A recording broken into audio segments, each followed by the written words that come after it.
IVM। भाई हम हिंदुस्तानियों को बतियाना बड़ा पसंद है। बंगाली में अड्डा, उड़िया में खोट्टी, कन्नड़ा में हरटे और हिंदी में पुलियाबाजी। इस कला के लिए हमारी हर भाषा में एक शब्द है। तो प्रणय और मैं तो अक्सर मिलकर पुलियाबाजी करते ही रहते हैं। हमने सोचा कि आपको भी इसमें शामिल कर लिया जाए। तो आइए प्रणय और सौरभ के साथ करते हैं पुलियाबाजी। हेलो सौरभ, कैसे हैं आप? बस बढ़िया प्रणय, तुम बताओ। सौरभ, ये सवाल पूछते पूछते मुझे 100 दफे हो गए हैं, आपको पता है कि नहीं? क्या बात है, तुमने इतना मेरा हाल पूछ लिया है ना। हाँ, हर 15 दिन में यही सवाल पूछता हूँ मैं आपसे।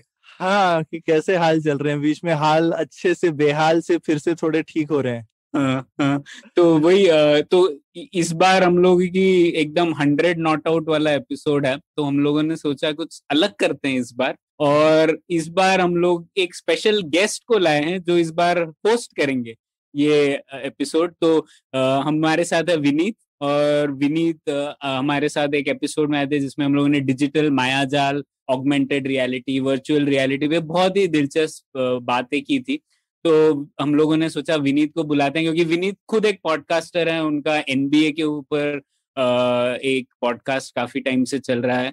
तो विनीत अग्री भी कर गए। विनीत, बहुत बहुत शुक्रिया, और आप हमें हमारी परीक्षा ले सकते हैं इस पॉडकास्ट में।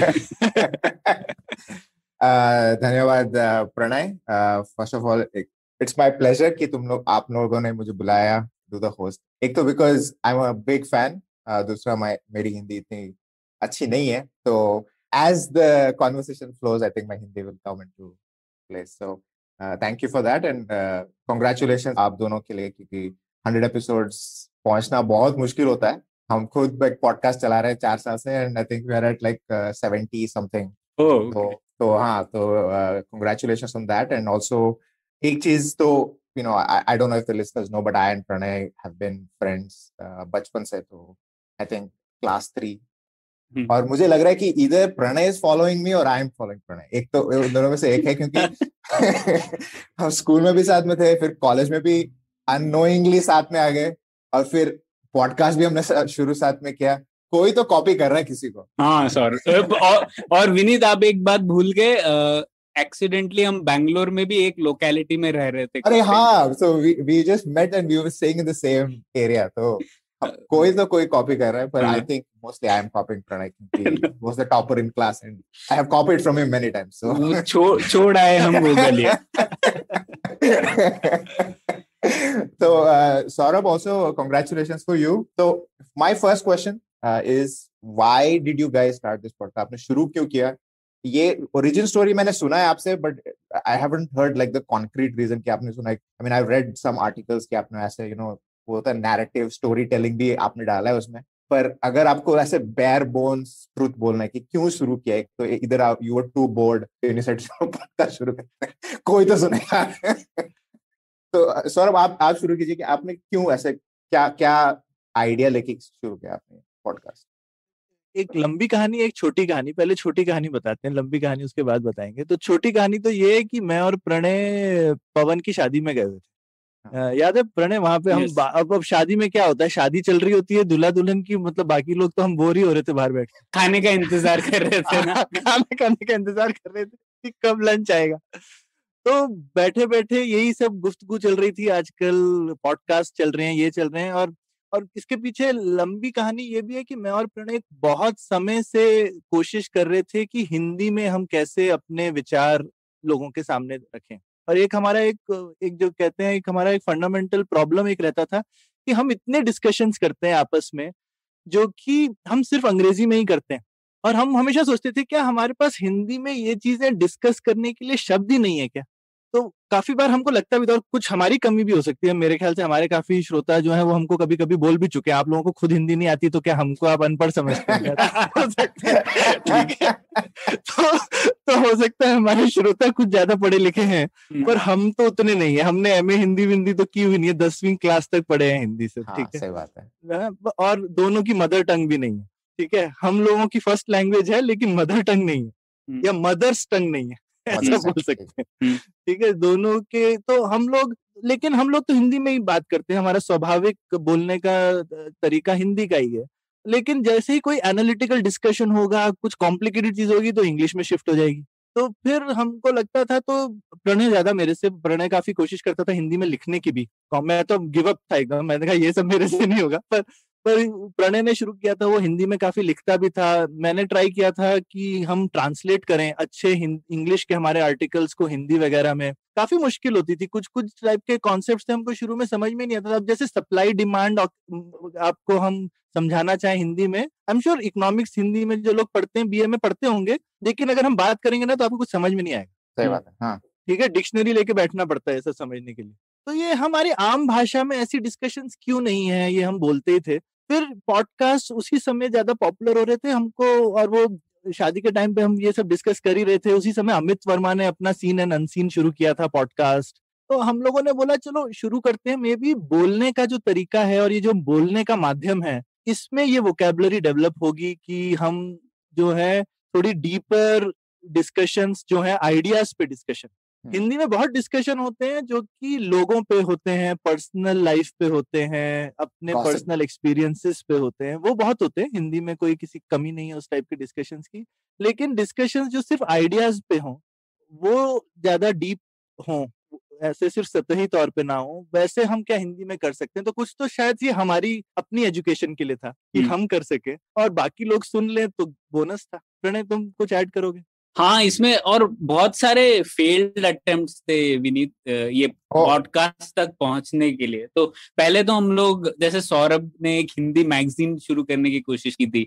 कब सौरभ? 2013 में? 2016 की बात है। हाँ, तो वो भी हमने बड़ी कोशिश की थी, उसका बहुत एनकरेजमेंट भी मिला था। मतलब वो भी यही था कि ज्यादातर हिंदी में आपको मिलेंगी मैगजीन्स।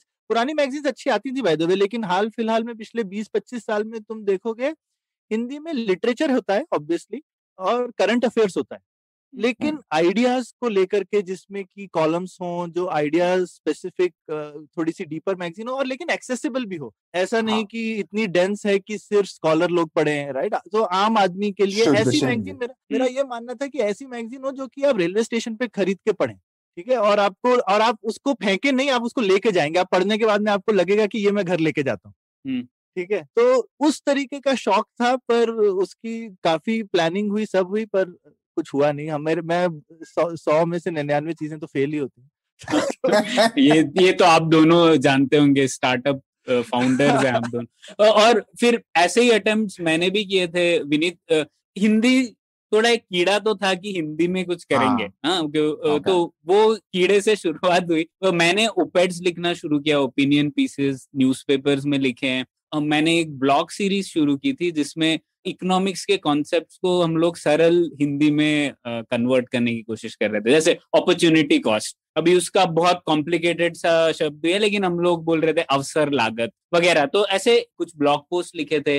फिर उसके बाद हम लोगों ने सोचा कोरा पे करते हैं, क्राउडसोर्स करते हैं। ये हम लोग एक कॉन्सेप्ट बोलेंगे कि ठीक है, ये अंग्रेजी वाला कॉन्सेप्ट है, इसका एक कॉम्प्लिकेटेड हिंदी वर्जन भी है, पर हम लोग क्या इसके लिए सिंपलर शब्द ढूंढ सकते हैं क्या, ऐसा शुरुआत किया था। वो 2-3 बार वो भी फुस हो गया। तो ऐसे कई बार अटेम्प्ट्स किए कि कुछ शुरुआत करें। ओपिनियन पीसेस में मेरा यही एक्सपीरियंस था कि फीडबैक नहीं मिल रहा था। तो जैसे मैं अगर अंग्रेजी में लिखता हूँ तो लोग मुझे वापस लिख के भेजेंगे कि यार तूने ये सही लिखा या गलत लिखा, लेकिन हिंदी में वो कहीं फीडबैक नहीं मिल रहा था। तो वो भी मतलब अब मैंने काफी कम कर दिया है, कभी कभी लिखता हूँ। तो एक माध्यम की तलाश थी, हिंदी में कुछ करना है लेकिन एक माध्यम की तलाश थी कि कुछ तो मिल जाए जिसमें हम लोग ये बात कर सके। और तभी ये पॉडकास्ट का आइडिया आया। वैसे पवन अभी IVM में ही है, तो उनसे जुड़ी हुई है ये कहानी। तो उनकी शादी के दौरान हम लोग ये डिस्कशन कर रहे थे। अमित भी थे, प्रेम पणिकर भी थे। वो लोग डिस्कस कर रहे थे कि ये पॉडकास्ट एक नया माध्यम है, काफी लोग जानना चाहते हैं। और विनीत, आपको तो पता ही है, पॉडकास्टिंग तो US में 10 साल से चल रहा है ना, 10-15 साल से। हाँ, पॉडकास्टिंग शुरू हुआ था जब वो iPod शुरू हुआ था, तो basically it was that's why the name podcast. मैंने पहला पॉडकास्ट कुछ 2004 में सुना था प्रणय। डेव वाइनर ने पहले पॉडकास्ट किया था ना, तो मैं डेव वाइनर को काफी फॉलो करता हूँ। ओके तो डेव वाइनर का पहला, जब उन्होंने पहली बार कोशिश ही करी कि पॉडकास्ट क्या होता है, 2004-2005 के टाइम की बात है। तो शायद वो टाइम इंडिया में 10 साल बाद आया ना, जो 2016-17 में लोग इस माध्यम की ओर सोचने लगे कि तो तभी हम लोगों की ये चर्चा हुई। और यही कॉन्सेप्ट था कि हिंदी में है, डिस्कशंस हैं, पर या तो वो जैसे राज्यसभा टीवी पे आएगा या लोकसभा टीवी पे आएगा, वो एकदम ही कुछ अच्छे डिस्कशन भी होंगे, लेकिन वो साक्षात्कार होगा, इंटरव्यूज होंगे। हाँ, तो उसमें बस एक इंटरव्यूअर आपसे सवाल पूछेगा, और जैसे एक इरफानियत ट्विटर हैंडल है इरफान जी का, उनके बहुत अच्छा पॉडकास्ट नहीं है, इंटरव्यू सीरीज है, आइकॉनिक सीरीज है वो, पर कॉन्वर्सेशंस नहीं थे, चर्चा नहीं हो रही थी। तो हम लोगों को लगा ये एक शायद माध्यम है जो हम लोग एक्सप्लोर कर सकते हैं। तो तभी बस शुरुआत की, जैसे तैसे कहीं ना कहीं ऑडेसिटी से खुद एडिट करो, सौरभ ने बना दिए कुछ क्रिएटिव्स, हम लोगों ने एक बेसिक सा हेडसेट खरीद लिया और बस शुरुआत की। बस वही थी शुरुआत। शुरू में जो हमारा बैकग्राउंड वो अभी भी चलता है, उसको थोड़ा डिजिटाइज कर दिया, मेरी वाइफ ने पेंट किया था पहला जो पुलियाबाजी का क्योंकि पहले क्या हुआ, लोगों को पता नहीं था। मैंने लोगों से बोला कि कुछ बना दो, तो कहते ये पुलिया क्या होती है। मैंने कहा ले ठीक है, तो लोगों को पुलिया नहीं मालूम था कि पुलिया क्या होती है। तो फिर मैंने घर पे ही मैंने कहा चलो होम आर्टिस्ट से यूज कर लेते हैं, तो वो हमने बनाया। एक फ्रेंड है, हमने अपना इंट्रो म्यूजिक जो है वो एक हमारे फ्रेंड ने कंपोज करके दिया। नाइस। तो वो अभी भी जो चलता है वो, हाँ, वो हमारे लिए स्पेशली कंपोज्ड म्यूजिक है। तो ये नाम कैसे आया है? ये नाम कैसा है पुलियाबाजी इसका? पुलियाबाजी, हाँ, तो ये बेसिकली ये शब्द तो है नहीं, हमने बनाया। तो really? मुझे लगा सौरभ ने बनाया। तो ये कोई, लेकिन आप ऐसे बोल सकते हैं, बोलने में बोलते होंगे लोग, कोई ना कोई कहीं ना कहीं बोलता होगा कभी ना कभी। तो मुझे लगता है अच्छे शब्द, हाँ, अच्छे शब्द वो होते हैं जो सुन के लगे ये तो मैंने ही बनाया था है ना। तो मेरे को ऐसा लगता है कि सुन के कोई ये ना पूछे इसका मतलब क्या है, तो ये देखो इस शब्द का मतलब खुद ही जाहिर हो जाता है। कोई ये नहीं पूछता कि इसका क्या मतलब है, और किसी को ये नहीं लगता कि ये नया शब्द है। ठीक है, तो ये मुझे लगता है कि हम कोशिश भी यही करते हैं कि जैसे अवसर लागत है, ये नया वर्ड है लेकिन तुमको सुन के लगेगा नहीं कि नया है, पर ये एक नई मीनिंग कन्वे कर रहा है ना। तो मुझे लगता है कि हमेशा वर्ड ऐसे ही होने चाहिए कि जो सुन के आपको लगे कि ये तो, इसी तरह से भाषा का विकास होना चाहिए कि आपको लगे। तो वो ये सब चीज हमारी छुपी हुई थी हमारे ये चीज में। और ऐसे वर्ड जो कि आपको समझ में भी नहीं आए, हमेशा एक हिंदी उर्दू का भेद रहता है, तो ये हिंदी का वर्ड है। जैसे मुझे ये सब वर्ड बड़े अच्छे लगते हैं, जैसे कलाबाजी। हाँ, अब कला एकदम संस्कृत का शुद्ध वर्ड है एकदम, राइट, ऊपर उसके आगे बाजी लगा दो तो कलाबाजी खा लेते हो तुम, राइट। तो ये सब ये हिंदुस्तान की भाषा की खुशबू आती है इन चीजों में से। तो ये मुझे लगता है कि ये अच्छे वर्ड हैं। तो उसी तरह से पुलियाबाजी, तो पुलिया बेसिकली होती है जो घर के, तो मैं जिस जगह बड़ा हुआ एटलीस्ट वहां पर सड़क के, सुंदर जगह थी यूनिवर्सिटी कैंपस, वहां पे सड़क होती थी, फिर एक घास का पैच होता था, फिर एक स्टॉर्म वाटर ड्रेन होती थी जिसपे घर में जाने के लिए पुलिया बनी होती छोटी सी। तो पुलिया इज लाइक अ स्मॉल पुल you could say, right, bench. पुलिया बेंच, राइट। तो पुलिया इज द कलवर्ट जिसको अंग्रेजी में बोलेंगे, एक छोटे से ड्रेन के ऊपर जाने के लिए जो बनाते हैं रास्ता, और उसके बगल में दो ऐसे रखे होते हैं जिसपे अक्सर लोग बैठ जाते हैं। तो ये पुलियाबाजी उस तरह का कन्वर्सेशन है जो कि एक बार आपकी बात खत्म हो जाती है, फिर आप जब दरवाजे पे एक और घंटा गपशप मार लेते हैं ठीक है। और मैं और प्रणय भी इस तरह से अक्सर होता था कि हम दफ्तर से या कहीं से निकल रहे हैं, फिर बस जाते जाते आधा घंटा और जो है वो जो होता है ना, साइकिल पकड़े पकड़े या स्कूटर पकड़े पकड़े आधा घंटा और हो जाता है बात करते करते। तो ये इस तरीके के भाव जगाने की कोशिश करी थी नाम से कि ये है पुलियाबाजी। ठीक है, तो ये ड्राइंग रूम में बैठ के वाली बात नहीं है, ये एकदम कैजुअल भी नहीं है, कहीं बीच में है। पर आपने जब ये सोचा कि ये ठीक है पॉडकास्ट करते हैं, और आपने टॉपिक्स कैसे, like how did you decide that ये टॉपिक्स या ये नीश होगा कि हम इस पे ही बात करेंगे, not maybe politics. I mean, you don't talk that much politics, which is easy to get cable and viewership, hot button topics. So आपने कैसे सोचा कि this is kind of like मेरे हिसाब से I rate you guys as good as Freakonomics, which is also another podcast जो मैं सुनता हूँ बहुत, तो उस टाइप का आपने वो कैसे नीश पकड़ा? तो वो एक तो हम थोड़े शायद पता नहीं एंटी सोशल ही हैं शायद दोनों के दोनों, या जो भी मतलब हम देखो किसी से मिलते भी है ना तो ये नहीं पूछते तुम कहाँ से आए हो, तुम कौन हो। इवन हमारे पॉडकास्ट में हम थोड़ा बहुत पूछते हैं, लेकिन 1 मिनट के बाद हम सीधे मुद्दे पे आ जाते हैं, भैया हाँ ये बताओ तुम्हारे ये चीज क्या होती है, ठीक है। तो हम हमेशा आइडियाज में ज्यादा इंटरेस्टेड रहते हैं, लोगों में, उनकी पर्सनल हिस्ट्री और इन सब चीजों में थोड़े से कम रहते हैं। हमारा खुद का ही हम खुद भी आपस में एक दूसरे के बारे में बहुत नहीं पूछते हैं। हम ज्यादा जब आपस में भी बात करते हैं तो हम आइडियाज ही ज्यादा डिस्कस करते रहते हैं। तो ये हमारा काफी क्लियर था कि ये तो हमारी नेचुरल मेरे ख्याल से इंक्लिनेशन ही थी कि हम आइडियाज पे ही फोकस करने वाले थे, हमारा और चीजों में इंटरेस्ट ही नहीं है दोनों का। और उसके बाद टॉपिक तो हमने, जैसे हमारा पहला एपिसोड एआई पे था, तो हमने कहा हम ऐसी चीजें डिस्कस करेंगे जो लोग सोचते हैं हिंदी में हो ही नहीं सकते। तो सोचो हमने एक्चुअली चुन चुन के शुरू में, देखो कि हमारा पहला एपिसोड एआई पे, दूसरा या तीसरा एपिसोड बिटकॉइन पे, ठीक है। तो हमने चुन के शुरू में तो इस तरीके के एपिसोड उठाए, फिर बाद में ऐसा हमने कोशिश नहीं करी।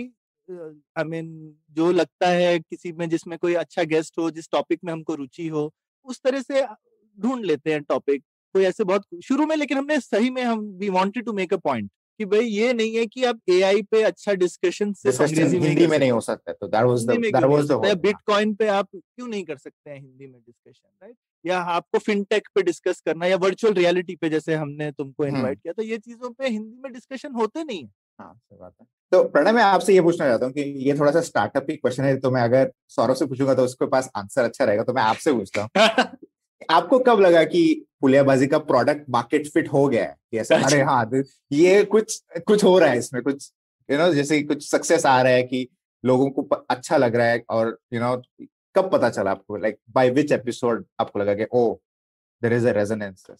मुझे लगता है प्रोडक्ट मार्केट फिट तब हुआ जब और लोग ऐसे टाइप के पॉडकास्ट करने लगे।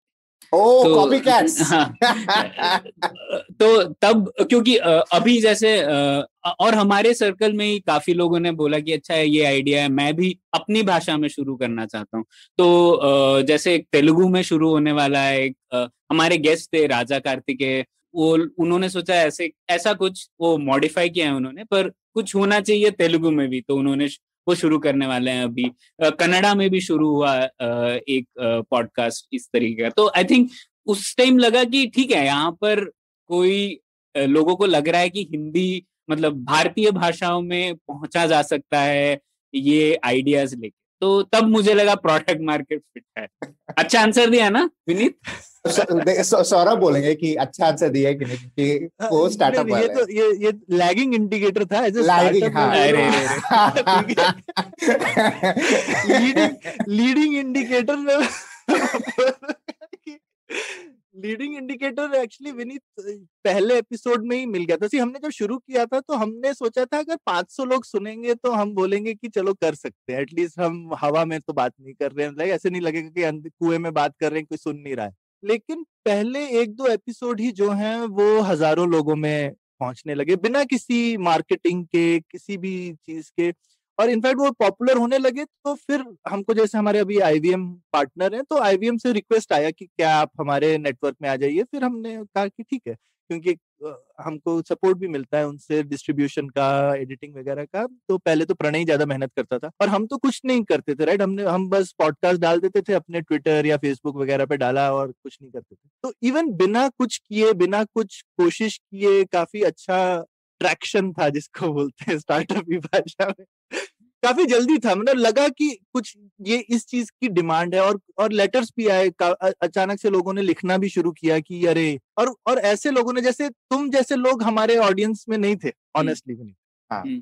हम सोचते थे वो लोग हमें सुनेंगे जो लोग यूजुअली अंग्रेजी नहीं सुनते, लेकिन तुम तो हिंदी में इतने कंफर्टेबल नहीं हो, लेकिन तुम भी हमारे बहुत रेगुलर लिसनर, और तुम जैसे बहुत लोग हैं। तो ये हमारा एक नया रियलाइजेशन था कि शायद हिंदी एक अपनी भाषा में शायद सुन के ना एक बात दिल में लगती है। वो तो सही है, हाँ, है ना, एक जो कैजुअलनेस है और जो बात है, एकदम अंग्रेजी में शायद बात करते हैं तो ऐसा लगता है कि किसी पर्दे में से देख रहे हैं आप चीज को। तो हमारे कन्वर्सेशन से शायद कुछ लोगों को लगता है कि ये आइडिया पे से पर्दा हट गया। हाँ, आई थिंक ये बहुत लर्निंग भी था हमारा विनीत। जैसे सौरभ ने बोला, पहले हमारी जो हाइपोथेसिस थी कि ये हम लोग ऐसा बातें करेंगे और यूपी के कोई दूर दराज के गांव में भी हम लोगों को लोग सुनेंगे, ऐसा तो हुआ नहीं। हाँ, मतलब अभी भी हमें आते हैं लेटर्स कभी कभी। एक जैसे मध्य प्रदेश से एक श्रोता ने भेजा था, किसी छोटे से शहर में, मैंने नाम भी नहीं सुना था उसका। ईमेल की letter, proper letter? Email email email. Letter नहीं लेटर, ईमेल। तो ईमेल किया कि मैं सुनता हूँ, तो ऐसे आते हैं। बट मुझे लगता है अभी भी शायद गांव में तो पॉडकास्टिंग को क्या बोलते हैं, वो लीप फ्रॉग करके लोग पहुंच गए यूट्यूब पर ना, तो यूट्यूब शायद और पॉपुलर है। लेकिन पॉडकास्ट, हाँ, तो ये एक लर्निंग था कि ऐसे नहीं हो रहा है। पर बहुत इंटरेस्टिंग जो लर्निंग वो हुआ था कि काफी ऐसी ऑडियंस थी जो बड़े शहरों में ही थी और वो सुनना चाहते थे हिंदी कंटेंट, अच्छा हिंदी कंटेंट। तो अभी हम, अगर मैं आपसे बात करूंगा, जो हम लोगों ने, श्रोताओं ने कमेंट दिए, उसमें भी इसी टाइप की चीजें। दूसरी टाइप की ऑडियंस हम लोग को मिली, फॉरेन ऑडियंस। बहुत सारे ऐसे लोग हैं जो देश के बाहर हैं और वो हिंदी सुनना चाहते हैं, मतलब शायद तड़प रहा है कोई भारतीय भाषा में, इस तरीके की चीजें हो। तो जैसे मैंने डेटा देखा था 1-2 साल पहले, मिडिल ईस्ट से काफी लिसन थे। हाँ, 1 साल पहले था, 1-2 साल पहले मिडिल ईस्ट से काफी लिसन्स थे। यूएस से तो थे ही थे, यूएस, कनाडा, ऑस्ट्रेलिया। और मिडिल ईस्ट मुझे काफी अच्छा लगा क्योंकि वहां पर भी लोग सुन रहे हैं हमारी बातें, तो वो एक नई जानकारी मिली। तीसरी ये चीज मिली कि हम, आप देखेंगे विनी, तो हमारे काफी गेस्ट नॉन हिंदी स्पीकर्स हैं हमारी तरह, और तो हमारे लिसनर्स भी नॉन हिंदी है काफी, क्योंकि हम लोगों का हिंदी साहित्य जगत में तो ऐसा कोई नेटवर्क है नहीं। विनीत, हम तो गोवा में रहे हैं और फिर मैं बैंगलोर में हूँ, तो हम लोग का इतना कोई कनेक्ट तो है नहीं उत्तर भारत से। तो हम लोग के ज्यादातर नेटवर्क, गेस्ट सब बैंगलोर और साउथ इंडिया से रिलेटेड है। तो ये चीज थी कि एक तो उन लोगों ने हमारी बात मानी और पॉडकास्ट पर आए भी गेस्ट बन के, तो उनके, उसके लिए तो हम शुक्रगुजार हैं ही। और तो नॉन हिंदी गेस्ट को हम लोग हिंदी स्पीकर्स तक लेकर आए, ये एक लर्निंग थी। काफी लोगों को, गेस्ट को भी वो पसंद आया और काफी जो श्रोता थे वो भी, उन्हें पसंद आया कि यार इस तरीके की चीज मैंने शायद सुनी नहीं और शायद मैं सुन नहीं पाता। तो ये काफी एक लर्निंग थी जो हम लोगों को लगा कि ये नहीं हो सकता है, पर अलग ही दिशा में बढ़ गए। आप लोगों को कभी कोई फैन मोमेंट हो गया, हुआ है कि you know you are looking up to this person है और वो बोलता है अरे मैं तो सुनता हूँ आपका पॉडकास्ट पुलियाबाजी हमेशा, वो कभी हुआ है दैट वो, और at least someone saying that I know who you guys are just because through your podcast? तो कौन हो, इज देयर एनी पर्सन ऐसा आप यू कैन नेम? मुझे नाम तो नहीं याद आ रहा, पर ऐसा कई बार हुआ है कि लोगों ने बोला है कि यार ये तेरी आवाज से मुझे पता है, मैंने पुलियाबाजी में सुना है, so I have heard you, like, तो ऐसे हुआ है। हाँ, पर नाम नहीं हो चुका है काफी बार। एक दो बार लोगों से कॉल पे बात हुई है, फिर बाद में उन्होंने बोला कि ये आवाज मेरे को बहुत जानी पहचानी लगती है क्योंकि मैं रेगुलरली सुनता रहता हूँ। तो ऐसा सुन के हाँ, कभी कभी अच्छा लगता है कि आप किसी एकदम स्ट्रेंजर से बात करते हैं और वो बोलता है नहीं हम उनको अब हम तो दूसरी तरफ जानते नहीं, लेकिन वो हमको काफी बार से सुन रहे होते हैं, तो आपस में कुछ आत्मीयता बन जाती है शायद। हाँ, वो कनेक्शन हो जाता है जब if you hear the voice again and again, तो वो क्या बोलते, तो इसलिए podcast are considered like high engagement की the people that listen you know they keep coming and coming and coming, तो वो एक चीज है। इमर्सिव एक्सपीरियंस, इमर्सिव एकदम फुल। और हमारे हैं भी लंबे पॉडकास्ट ऐसे, बहुत लंबे। हाँ, तो एक चीज मैं आपसे पूछना चाहता है कि आप जब टॉपिक्स चूज करते हो, है ना, तो is it a conscious decision कि ये टॉपिक चूज करेंगे इसलिए you go and get a guest who can speak on the topic, कि you get the guest and then you talk about the topic? कैसे, what's the way you guys select your? हाँ, तो ये एक ज्यादातर वो हम लोग टॉपिक देखते हैं और फिर गेस्ट। तो कैसे होता है विनीत, जैसे मैं और सौरभ, हम लोग मिलते तो नहीं है ज्यादा। हम लोग शायद ये 3 साल हो गए पुलियाबाजी करते करते हुए, हम लोग 3.5 बार ही मिले होंगे पुलियाबाजी से। Really? बैंगलोर में दोनों बैंगलोर में रहते हैं ना? हाँ, पर हम लोग साथ में काम नहीं करते। हम लोग तक्षशिला से जुड़े हुए हैं, मतलब मैं तो काम करता हूँ तक्षशिला में, सौरभ भी जुड़े हुए हैं, पर हम लोग मतलब मिलते नहीं है। सौरभ का तो फुल टाइम स्टार्टअप है, तो आप सोच ही सकते हैं। तो हर शुरुआत से ही हम लोग की कॉन्सेप्ट ये था कि अपॉर्चुनिटी कॉस्ट, मतलब अवसर लागत कम से कम होनी चाहिए, तभी ये चल पाएगा। तो इसीलिए ऑनलाइन रहेगा। पहले एपिसोड से ही ये जेनकास्टर वगैरह से शुरू था, और दूसरा इसीलिए हम लोगों ने सोचा था 15 दिन में एक बार करेंगे, क्योंकि हर वीक तो हो नहीं पाएगा। तो वो एक शुरुआत थी। तो पर तक्षशिला से क्योंकि हम जुड़े हुए हैं, तो हम लोग पब्लिक पॉलिसी के बारे में काफी डिस्कशन ऑनलाइन चलते रहता है, और पॉलिसी से, ना कि मतलब हम लोग ये इंटरेस्टेड नहीं है बीजेपी जीती या कांग्रेस जीती। ये तो बहुत होता है हिंदी में, यही होता है। मेरे पेरेंट्स तो यही देखते हैं टीवी पे, तो हम लोगों को लगा था कि ये नहीं होना चाहिए। तो इसीलिए हम लोग जो डिस्कशन कर रहे थे आइडियाज पे, तो चलती रहती थी बातें ईमेल पे या फिर कभी कभार जब मिलते थे तब।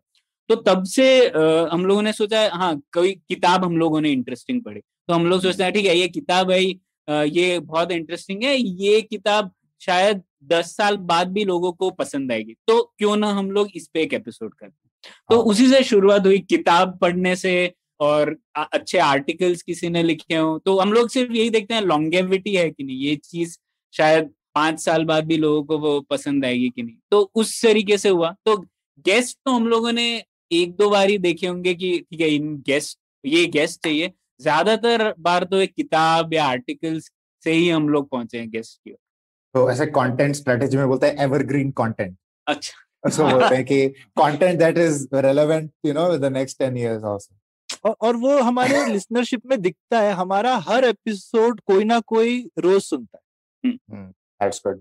तो एसईओ भी अच्छा 99 जो पुराने 99 एपिसोड भी हैं, वो रोज कोई ना कोई, हर उन 99 में से कोई एपिसोड अकेला फील नहीं कर रहा होगा, उसको कोई ना कोई रोज सुन रहा होगा। रोज सुन रहा है। नहीं तो बॉट्स भी डाउनलोड करते हैं, तो वो भी हो सकता है। हाँ वो भी नहीं, लेकिन नंबर इज सिग्निफिकेंट कि वो बॉट नहीं है, कोई सुन रहा है। अरे रे सही है। तो okay, so let's get down into the nitty gritties of the episodes that आप लोगों ने किया हुआ है, क्योंकि ऑब्वियसली मैं फैन हूं, तो मैंने मोस्टली सारे सुने हुए हैं। तो let's start with favourite episodes. Pranay आप शुरू करें, फिर सौरभ आप। एक तो मेरे वो एपिसोड्स हैं फेवरेट विनीत, जिसमें थोड़ा लाइट बल्ब मोमेंट्स थे, तो अभी भी मुझे चमके जब मैंने सोचे इस सवाल के बारे में। तो एक तो जो विश्वनाथ के साथ हम लोगों ने हालिया एक एपिसोड किया था पानी के ऊपर, तो जैसे भारत एक भूजल सभ्यता, वो मुझे बहुत अच्छा लगा, क्योंकि उन्होंने कहा कि जैसे भारत में हम लोग हमेशा नदियों की बात करते हैं ना, हर चीज में नदी, और पिक्चरों में नदी, गानों में नदी वगैरह, पर भारत एक्चुअली भूजल सभ्यता है। कुओं का बहुत बड़ा महत्व रहा है, इवन इंडस वैली सिविलाइजेशन में कुओं का महत्व है। तो ये एक कॉन्सेप्ट मुझे बहुत अच्छा लगा। और उन्होंने एक और चीज बोली थी जो मुझे चिपक गई, एक कि जैसे बैंगलोर के बाहर ट्रीटेड वाटर एग्रीकल्चर में यूज हो रहा है, तो उन्होंने कहा था कि हम लोग की संकल्पना ऐसे सोचना चाहिए कि जो शहर है वो एक फर्टिलाइजर फैक्ट्री हो सकते हैं गांवों के लिए। तो पानी जो आ रहा है शहरों में, उसको अगर हम लोग ढंग से ट्रीट करें तो वो एक फर्टिलाइजर बन सकता है एग्रीकल्चर के लिए। तो ये नया तरीका था सोचने का, मैंने कभी सोचा नहीं था। तो एक वो चीज थी।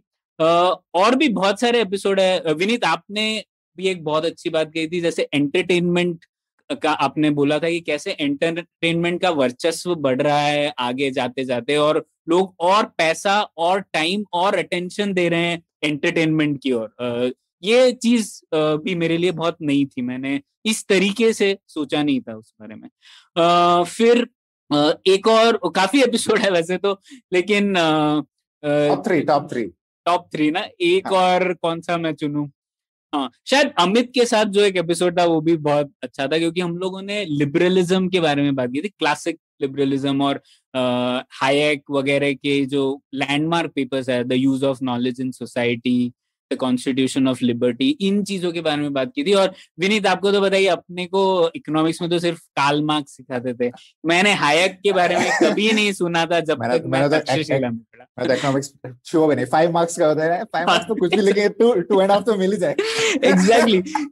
तो वही इकोनॉमिक्स हमको कितनी बुरी तरीके से समझाया था ना, मतलब वो 5 ईयर प्लान और पता है नहीं क्या क्या। तो हम लोग को इकोनॉमिक मतलब आर्थिक इतिहास समझाते हैं, अर्थशास्त्र समझाते ही नहीं है। तो इसीलिए हम लोग की ये कोशिश भी रहती है हर एपिसोड में, अर्थशास्त्र is a study of human behaviour ना, तो हम लोग वो पॉइंट ले। तो उस बारे में अमित के साथ जो एपिसोड था उसमें हम लोगों ने हायक के बारे में चर्चा की कि कैसे एक सेंट्रली प्लान्ड सिस्टम काम नहीं कर सकता, क्योंकि नॉलेज हर चीज सेंट्रलाइज नहीं हो सकती। अगर एक ग्राउंड पे जो लोग हैं उन लोगों को अपनी स्थिति के बारे में बहुत बेहतर पता होगा किसी सेंट्रल अथॉरिटी के बजाय। तो वो एक जो सेंट्रल इंसाइट है वो बहुत अच्छी थी मुझे लगता है, और वो बहुत लोगों तक पहुंचनी चाहिए, क्योंकि भारत में अभी भी वो विश्वास है कि सरकार माई बाप है, सरकार बहुत सारी चीजें कर सकती है और बस हम लोगों को सरकार फिक्स करनी है, हमारे प्रॉब्लम फिक्स हो जाएंगे। तो मुझे लगता है वो एक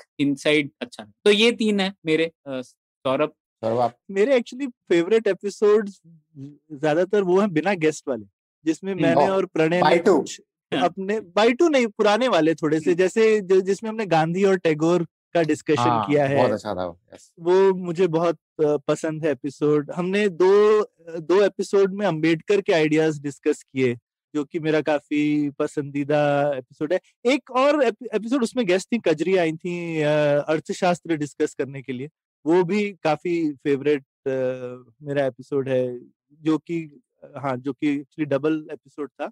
और जो हमारी चाइना की ओवरऑल सीरीज रही है, मैं बोल सकता हूँ, मतलब एक एपिसोड मैं नहीं बोलूंगा क्योंकि हम मल्टीपल एपिसोड्स हैं। हम लोगों ने मनोज के साथ 2 एपिसोड चाइना पे किया है। मैंने मिस किया एक्चुअली, मैं नहीं था 1-2 उनमें, पर चाइना पे, ताइवान में हम लोगों ने जो एपिसोड किया था सनी के साथ, कानपुर से चीन तक, काफी लोगों ने पसंद भी किया कि एक हिंदुस्तानी जो चाइना में रहता है वो अपना पर्सपेक्टिव चाइना से बता रहा है। और एक काफी फेवरेट जिसको कहेंगे पर्सनल एपिसोड, जो कि जिसमें हमने अपने एक लिसनर को एज ए गेस्ट बुलाया था। हमने एक 1857 के एक मेमोir है जो कि मिला, जिसमें जो कि किसी ने असली में 1857 में फंस गया था बंदा, उसने लिखा है, और उसको हमने अपने एक गेस्ट को ही बुला के डिस्कस किया था। तो वो भी एक अच्छा लगा, एक गेस्ट थे जिन्होंने हमको लिखा और ये टॉपिक हमारे दिमाग में था ही, तो हमने उनके साथ डिस्कस किया। तो ये कुछ मेरे फेवरेट एपिसोड्स हैं। हाँ, तो आई थिंक विनीत आपके फेवरेट।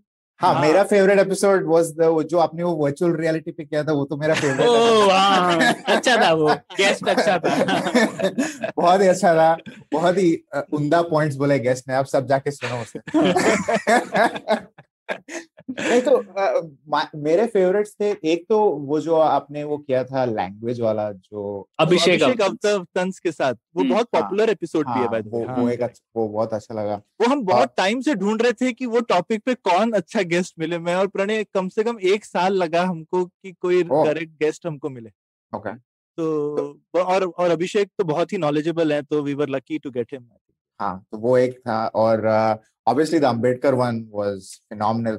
तो ये अंबेडकर वाला जो है, इसके ऊपर मेरे पास एक क्वेश्चन है, क्योंकि आई think the Ambedkar one was a little bit, मेरे को लग रहा था अपोजिंग व्यूज थे होस्ट के और गेस्ट के, पर I give you guys so much credit to, आपने वो जो पूरा इंटरव्यू चलाया, आपने एकदम ऐसे like you held your thoughts and feelings to the ground. So am I right? Like you had a lot of thoughts and feelings, but you kind of just subdued it so that the conversation kind of flows. कि आपको लग रहा था कि it was kind of flowing in the. Okay, you are talking of जो हम लोगों ने चंद्रभान जी के साथ किया recently. Correct. Okay, मैं रिफर कर रहा था जो मैंने और प्रणय ने पहले किया था अंबेडकर। Okay. हाँ, लेकिन हाँ, चंद्रभान जी वाला एपिसोड भी अच्छा था।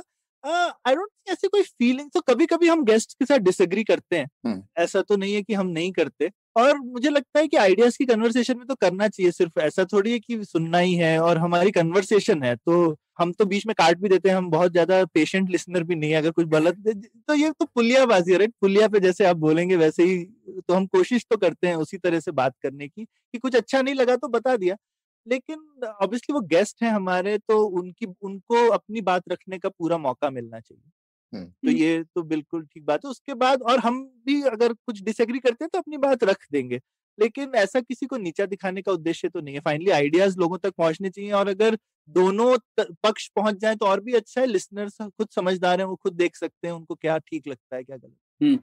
विनीत, मैं आपसे सहमत हूँ इस बात पे कि ऐसे 2-3 एपिसोड थे जहाँ पे मैंने तो अपने आप को रोका। हाँ, मेरे को पता है, क्योंकि मैं प्रणय को जानता हूँ, तो मैं जानता हूँ प्रणय अपने आप को रोक रहा है। तो एक तो ये एपिसोड था, और एक महिमा के साथ हम लोगों ने एक एपिसोड किया था on how women in India live their lives, right?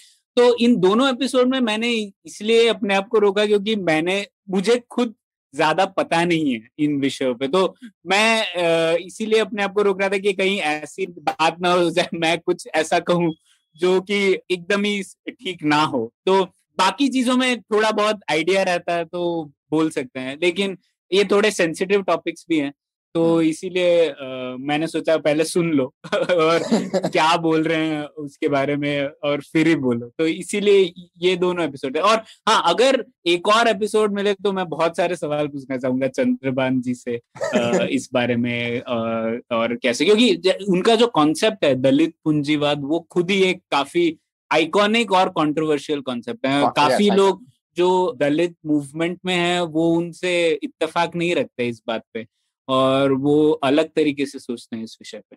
आपको लगता है कि कभी-कभी as your fame goes, you know, as you get more and more famous, मैं ऐसे गूगल कर रहा था पुलियाबाजी, तो it came as the most downloaded podcast of in this genre in India, तो congratulations on that.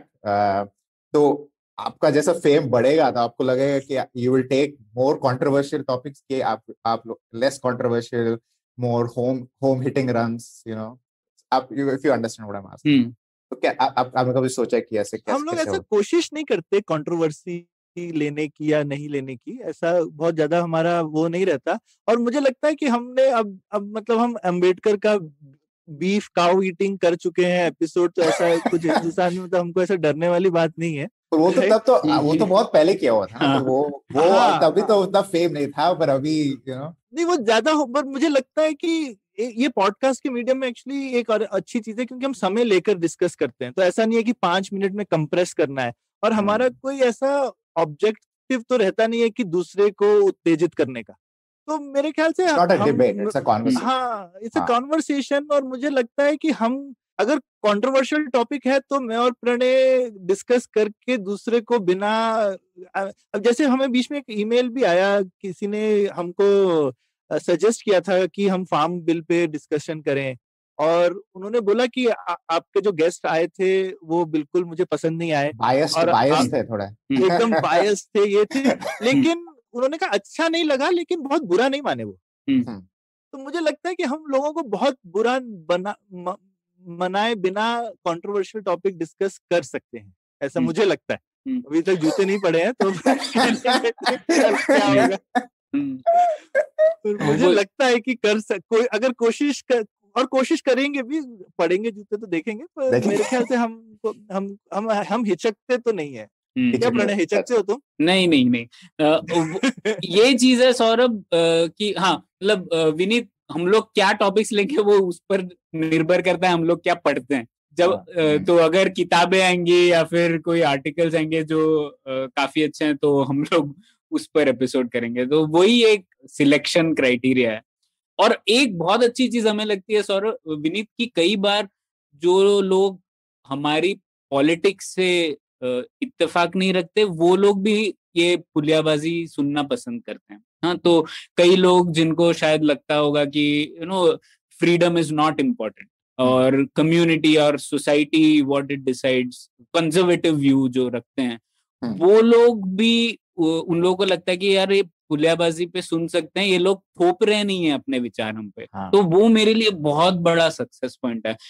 ये एक ही चीज है विनीत जो मेरे पेरेंट्स भी सुनते हैं और जो सौरभ के पेरेंट्स भी सुनते हैं और कई लोगों के पेरेंट्स सुनते हैं, तो ये एकदम मतलब this is the home run. क्योंकि कई बार चीजें मैं कई बार लिखता हूँ अंग्रेजी में, न्यूज़पेपर्स में, या फिर यूट्यूब पे मैंने वीडियोस भी ट्राई किया है, लेकिन ऐसी कोई चीज नहीं है जो मेरे पेरेंट्स सुनेंगे और वो उस पर बात करेंगे मेरे से, है ना। तो ये एक चीज है जिसपे लोग सुनते हैं, मेरे से पूछते हैं मेरे पेरेंट्स, अरे आज इस हफ्ते एपिसोड नहीं आया तुम्हारा, क्यों नहीं आया? ऐसे तो वो मेरे लिए बहुत एक बड़ा सक्सेस फैक्टर है। बिल्कुल बिल्कुल, मेरी मम्मी तो सुनती है regularly. So I will take a break. So hey everybody, let me tell you a little bit about what happened on the IVM Podcast Network this week. On Cyrus Says, Cyrus was joined by Irfan Pabani, who is an old friend of his. They talk about the rich flavors of Indian food and Parsi food specifically. He was also joined by author and historian William Dalrymple. They discussed literature, history, and the culture of the Indian subcontinent. And let me give you a few quick things to check out. Chuck, aka Deepak Gopal Krishnan of Simplified and the Origin of Things fame, has Rohan Joshi, formerly of AIB, on his show. Also on this round is on me. Gautam Purohit of Thakur's Bhojnalaya was on. On the note, Maruk and I talks about the cabinet reshuffle. And do check out Global Victoria Tech Talks. We talk about the booming gaming and edutech industries in Australia. Do follow us on Facebook, Twitter, LinkedIn, and Instagram to keep up what's going on the network. And I'd like to finally thank our sponsors on the network this week, Cred, Ciet, and Global Victoria. Thank you so much for making this possible. Pranay, ये जो मैं पूछ रहा था कि ऐसे the idea of holding back your emotions or holding back questions that you think may or may not rile the guest up, वो एक होता है कि you want to poke a little holes.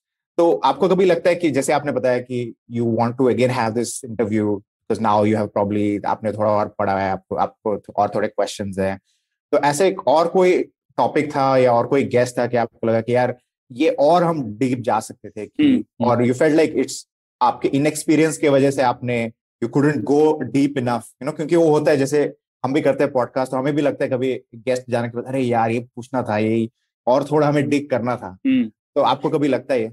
हाँ, ऐसे मुझे 3 बार लगा है, एक तो 4 बार एक्चुअली। एक तो वो चंद्रभान प्रसाद के साथ वो वाला एपिसोड, फिर एक जो हिंदी उर्दू इतिहास और राजनीतिकरण एपिसोड हम लोगों ने चर्चा की, उसपे भी मुझे और चीजें जाननी थी हिंदी उर्दू के इतिहास के बारे में, और बहुत बड़ा विशालकाय टॉपिक है वो, लेकिन और उसके बारे में आपको तो बहुत अच्छा लगता है ना तो वो शायद और भी चर्चा कर सकते थे अभिषेक के साथ। फिर एक नितिन के साथ हम लोगों ने एपिसोड किया था लिबरल नेशनलिज्म के बारे में।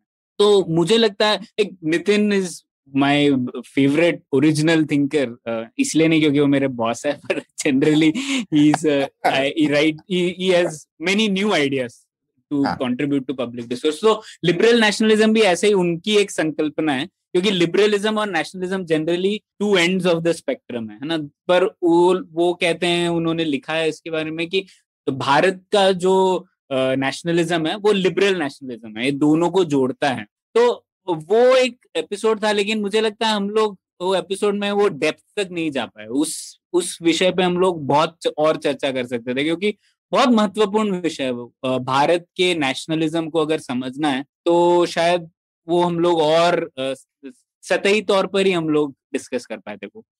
फिर एक आखिर में एक इलेक्शन पे एपिसोड था विनीत, और हम लोग अभी ब्रेक में प्रिवेसी की बात कर रहे थे, और इलेक्शन पे तो हम लोगों ने एक फॉर्मर जो इलेक्शन कमिश्नर थे उनकी एक किताब थी, तो उन्होंने कहा था कि कैसे इलेक्शंस काफी सेफ हैं भारत में और ईवीएम्स भी काफी सेफ है, और मैं भी बहुत बिलीव करता हूँ उसमें काफी चीजें हैं, पर शायद बहुत सारी और वल्नरेबिलिटीज थी जो हम लोग शायद डिस्कस नहीं कर पाए। जैसे अभी इलेक्शन ईवीएम तो ठीक है, शायद हैक नहीं कर सकते, लेकिन ईवीएम के साथ अब एक जो वो प्रिंटेड स्लिप आती है उसमें जो कनेक्शन है उसकी वजह से बहुत सारे वल्नरेबिलिटीज इंट्रोड्यूस हुए हैं। तो वो चीजें हम लोग शायद उनको और क्वेश्चन करना था, जिससे कि हम लोग बात कर रहे हैं, क्योंकि ये विनीत आपको पता है ये बहुत कंट्रोवर्शियल टॉपिक है अभी भी, और कोई इसके बारे में बात नहीं करता जब तक इलेक्शन ना आ जाए। अगला इलेक्शन आया तो अगर मेरे को लग रहा है मेरी पार्टी हार रही है तो लोग इसके ऊपर बात करना शुरू कर देते हैं, फिर अगर मेरी पार्टी जीत गई तो मैं बात नहीं करता। पर शायद फिर भी उस चीज को जानना जरूरी है कि क्यों ऐसी चीजें बार बार आ रही हैं, क्यों हम लोग ये विश्वास नहीं ला पा रहे हैं हमारी इलेक्शन प्रक्रिया में कि हम लोग थोड़ा सेफ हैं और ये हैक नहीं हो सकता। तो बहुत सारी चीजें, क्योंकि हैकिंग सिर्फ सॉफ्टवेयर वाइज नहीं है, क्या लोग ईवीएम कोई जब सोशल हैकिंग भी होता है, सोशल हैकिंग, माइंड हैकिंग भी है, तो वो चीजों पे शायद हम लोग इतनी चर्चा नहीं कर पाए। मुझे लगता है वो जानना जरूरी था। अगर हम लोग एक ऐसा एपिसोड प्रोड्यूस करते कि हम लोग लोगों पे थोप सकते कि यार अगर तेरे को डाउट है इलेक्शन प्रक्रिया पे तो ये एपिसोड सुन, you will get the complete literature that what we know what we don't know. तो ये एपिसोड मुझे लगे। और गुलजार साहब आप हाँ, मेरे को नाम चेंज करना है।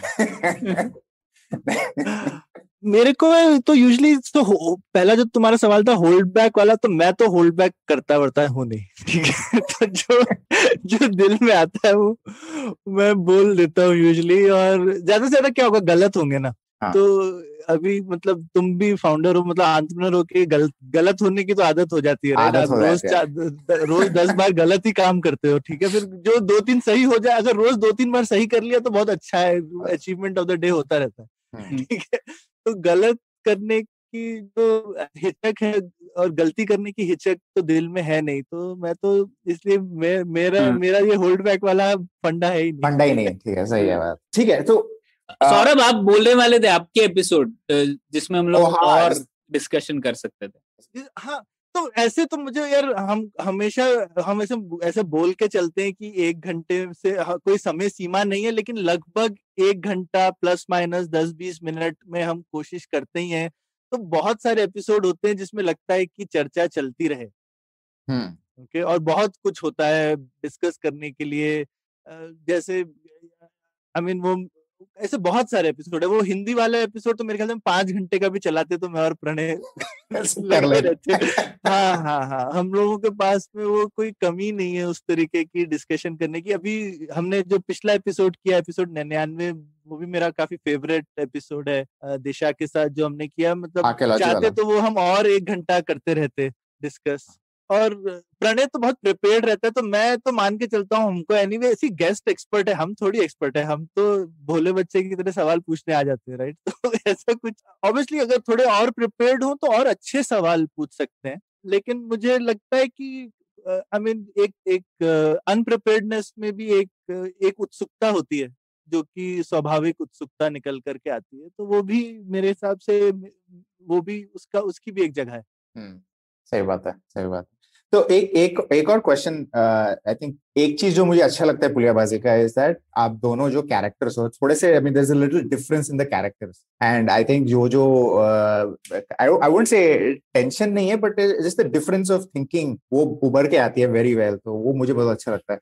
पर मैं एक चीज आपसे सौरभ आपसे पूछना चाहूंगा, आप एंटरप्रेन्योर हो और entrepreneurs are very action oriented by default, क्योंकि नहीं करोगे तो चेक नहीं आएगा, है ना, तो by default you're action oriented.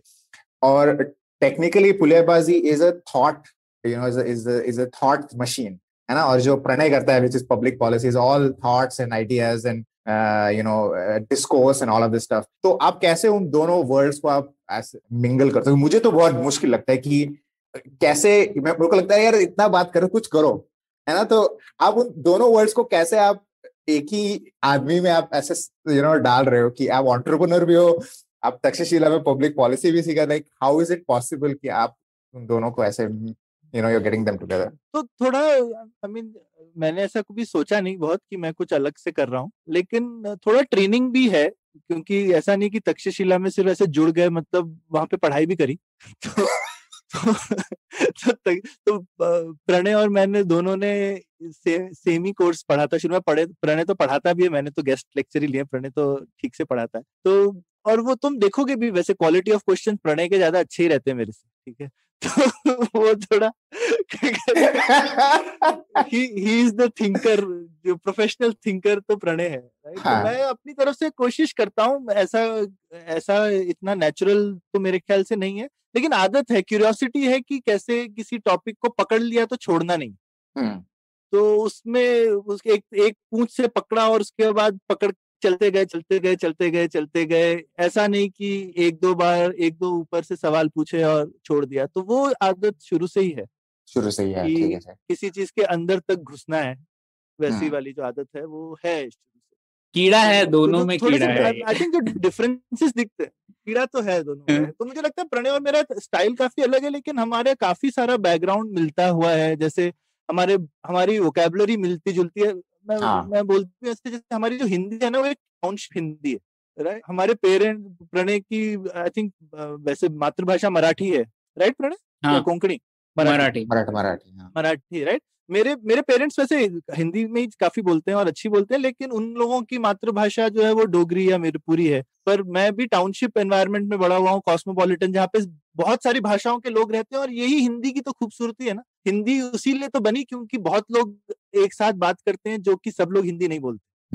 या सब लोग एक भाषा नहीं बोलते, तो वो लोग जो ये आपने टाउनशिप वाली बात कही, जैसे विनीत और मैं हम लोग नेवी स्कूल में थे गोवा में, और हम लोगों के यहाँ पे तो शायद हर एक बच्चा जो था वो अलग ही स्टेट से था, क्योंकि बहुत छोटी सी क्लास थी। तो एक कन्नडिगा था, एक केरला से, हाँ तू तो कूर्ग से है, टेक्निकली नॉट तो मतलब ऐसे अलग अलग जगह से थे, लेकिन हमारी लिंक लैंग्वेज हिंदी थी सौरभ। तो मतलब अंग्रेजी में बात करते थे, पर मोस्टली इवन गोवा में, मतलब आप सोच लीजिए गोवा में तो जनरली बाहर भी लोग अंग्रेजी में बात करते हैं। जैसे इंदौर में आप स्कूल में भले ही कितनी अंग्रेजी अच्छे से बोलो, वो एक कदम बाहर आते ही आप हिंदी बोलोगे, लेकिन गोवा में भी ऐसे ही होता था। तो हमारी लिंक लैंग्वेज तो हिंदी थी, खेलते समय बोलते समय तो बहुत सारे अंग्रेजी शब्द होंगे, ये हो गया, पर it was Hindi at its core. पर एक चीज मैं बताना चाहता हूँ, one story of our childhood की हमारा जो लेवल था ना हिंदी का, सपोज 70 था तो प्रणय का 95 है ना, तो प्रणय इतना अच्छा कर लेता था, पूरा ऐसे वो ऐसे लिखते थे, तो ऐसे में एकदम मुहावरे, तो हम भी लगे क्या है मुहावरे लिख रहे हैं नहीं मुहावरे नहीं, I don't know what you call that, but sayings उसको अंडरलाइन करता था, तो हमें भी लगा हमें भी बोलेंगे जिसको, हाँ तो हमें भी वो करना पड़ता। एंड इतना हमने लाइक ऑब्वियसली क्लास में कंपटीशन होता था, ऑब्वियसली प्रणय नंबर 1 था फॉर द मोस्ट पार्ट, तो हम we had to work so hard in Hindi कि 10th में जब मेरे मार्क्स आए, I had more in Hindi than English. तो इतना मैंने मेहनत किया था हिंदी में, क्योंकि प्रणय का लेवल इतना ज्यादा था कि हमें लग रहा था अगर हम उसको मीट ना कर पाए तो फेल ही हो जाएंगे, है ना। तो सब ने, तो प्रणय लाइक पुल्ड अपने पूरे जो अपना जो बैच का हिंदी का जो लेवल था ना, उसको एकदम ऐसे पकड़ के उसने ऐसे खींच ही लिया पूरा टू दैट। ये तो मुझे पता नहीं था। अरे आप किसी भी टीचर को पूछ लो, हिंदी टीचर्स लव प्रणय एकदम। This is the getting out of topic. लेकिन वो भी था एक कि हम लोगों की जो हिंदी है ना विनीत, और वो स्कूल में भी मुझे इतना ज्ञान नहीं था, लेकिन बाद में मुझे पता पड़ा कि मेरी जो हिंदी थी वो काफी उर्दू वाली हिंदी थी, तो मतलब काफी शब्द मेरे तो उर्दू वाले ही रहते थे। और बाद में जब और पढ़ा तो जाना कि मैं एक्चुअली हिंदी में सोचता नहीं हूँ, लिखता नहीं हूँ, हम लोग की जो भाषा है वो हिंदुस्तानी है, तो उसमें हिंदी उर्दू बहुत फ्लूइड है। ज्यादा हिंदी या तो अखबारों से आई है या फिर पिक्चर देखने से या सीरियल देखने से, तो वो शुद्ध हिंदी जो लोग बोलते हैं वो तो है ही नहीं। तो जो लोग एक्चुअली बहुत शुद्ध हिंदी जानते हैं ना, वो लोगों को मेरी भाषा तो पसंद ही नहीं आती। वो लोग बोलते हैं ये क्या है, ये हिंदी नहीं है। लेकिन यूपी में प्रणय, मैं तो यूपी में बड़ा हुआ हूँ, तो वो तो एक हिंदी भाषी प्रदेश ही है, वहां पे ये हिंदी काफी सहज हिंदी मानी जाती है इस तरीके की। मध्य प्रदेश में मैंने देखा है कि थोड़ी सी डिफरेंट, तो इसलिए मैंने बोला कि हमारी एक अलग तरीके की हिंदी है, क्योंकि हिंदी भी इतनी तरीकों की है ना, कोई हिंदी भी एक तरह से हर जगह नहीं बोलते हैं। तो ये कोइंसिडेंस की बात है कि हम दोनों एक ही तरीके की हिंदी बोलते हैं, वरना लोगों की हिंदी में काफी फर्क होता है अलग अलग जगहों की, जबकि हम दोनों बहुत अलग जगहों पे बड़े हुए हैं, लेकिन एक पूरे हिंदुस्तान में एक टाउनशिप हिंदी है, ठीक है, और वो टाउनशिप हिंदी हम लोग बोलते हैं। तो इसलिए हमारी हिंदी सुन के काफी लोग बोलते हैं कि आपकी भाषा सुन के हम समझ नहीं पा रहे आप कहाँ के हैं। तो ये हिंदी ऐसी है जो कि चेन्नई में भी किसी टाउनशिप में ऐसी ही हिंदी बोली जाएगी, गोवा में भी यही बोली जाएगी, और अरुणाचल प्रदेश में भी यही बोली जाएगी, और लुधियाना में भी यही बोली जाएगी, township Hindi. Township Hindi, coining words every day. हाँ, सौरभ यही करते हैं यहाँ, वो एक नया टर्म निकाल के लाते हैं, तो वो अच्छा रहता है। So, आपने जो अभी क्या है, what's the plan for the next 100 episodes? आपने कभी सुना है, have you guys sat down and planned कि क्या करेंगे अभी नेक्स्ट? इतना हमने कर लिया ऑलरेडी, 4 साल हो गए ना, 3.5 साल, 3.5 साल। हाँ, तो नेक्स्ट 3 साल क्या आपके? मैंने कुछ सोचा है, मैं बोलता हूँ। एक तो जैसे मैं आज देख रहा था, हम लोगों के 73 एपिसोड्स हैं जिसमें गेस्ट हैं, उनमें से सिर्फ 18 हैं जिनमें विमेन गेस्ट हैं। तो मुझे लगता है एक हम लोग एक करेंगे कि जो गेस्ट ज्यादा विमेन भी हो गेस्ट, तो वो एक करना है।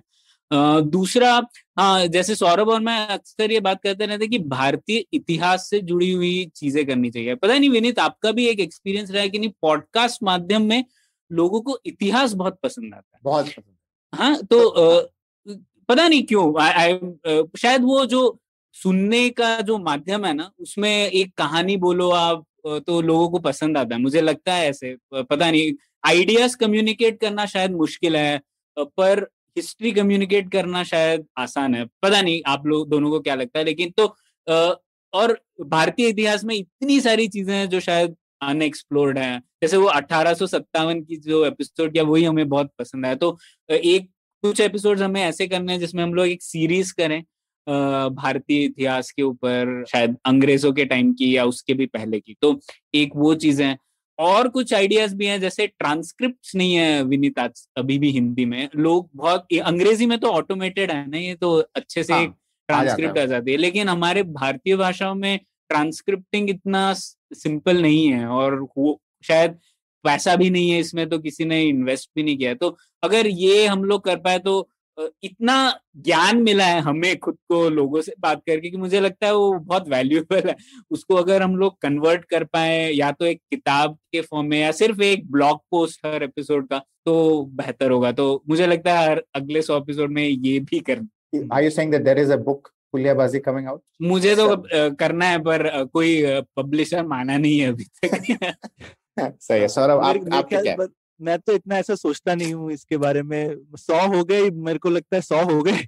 ठीक है, तो हमने सोचा नहीं था कि हम इस टाइप से 100 एपिसोड करेंगे। तो मेरे मतलब I take it as it goes. क्या कहते हैं, अपने कंपनी बिजनेस वगैरह में बहुत आदमी प्लानिंग करता रहता है। कुछ चीजें मैं सोचता हूँ कि बहाव में जैसी चल रही है उसमें उसका मजा उठा लेना चाहिए। वैसे ही आई पिछला पैंडेमिक वगैरह के टाइम में इतना टफ टाइम था, पर्सनली भी टफ था, बिजनेस में भी टफ था, लेकिन हमने एक भी शेड्यूल पुलियाबाजी का मिस नहीं किया पिछले 15 महीने में एकदम। तो एक ये अच्छी चीज है, मजा आता है करने में, खुद से शौक है तो चल रही है। तो मेरे ख्याल से कुछ शौक ज्यादा उसको काम बना दिया तो फिर शौक नहीं रहता वो।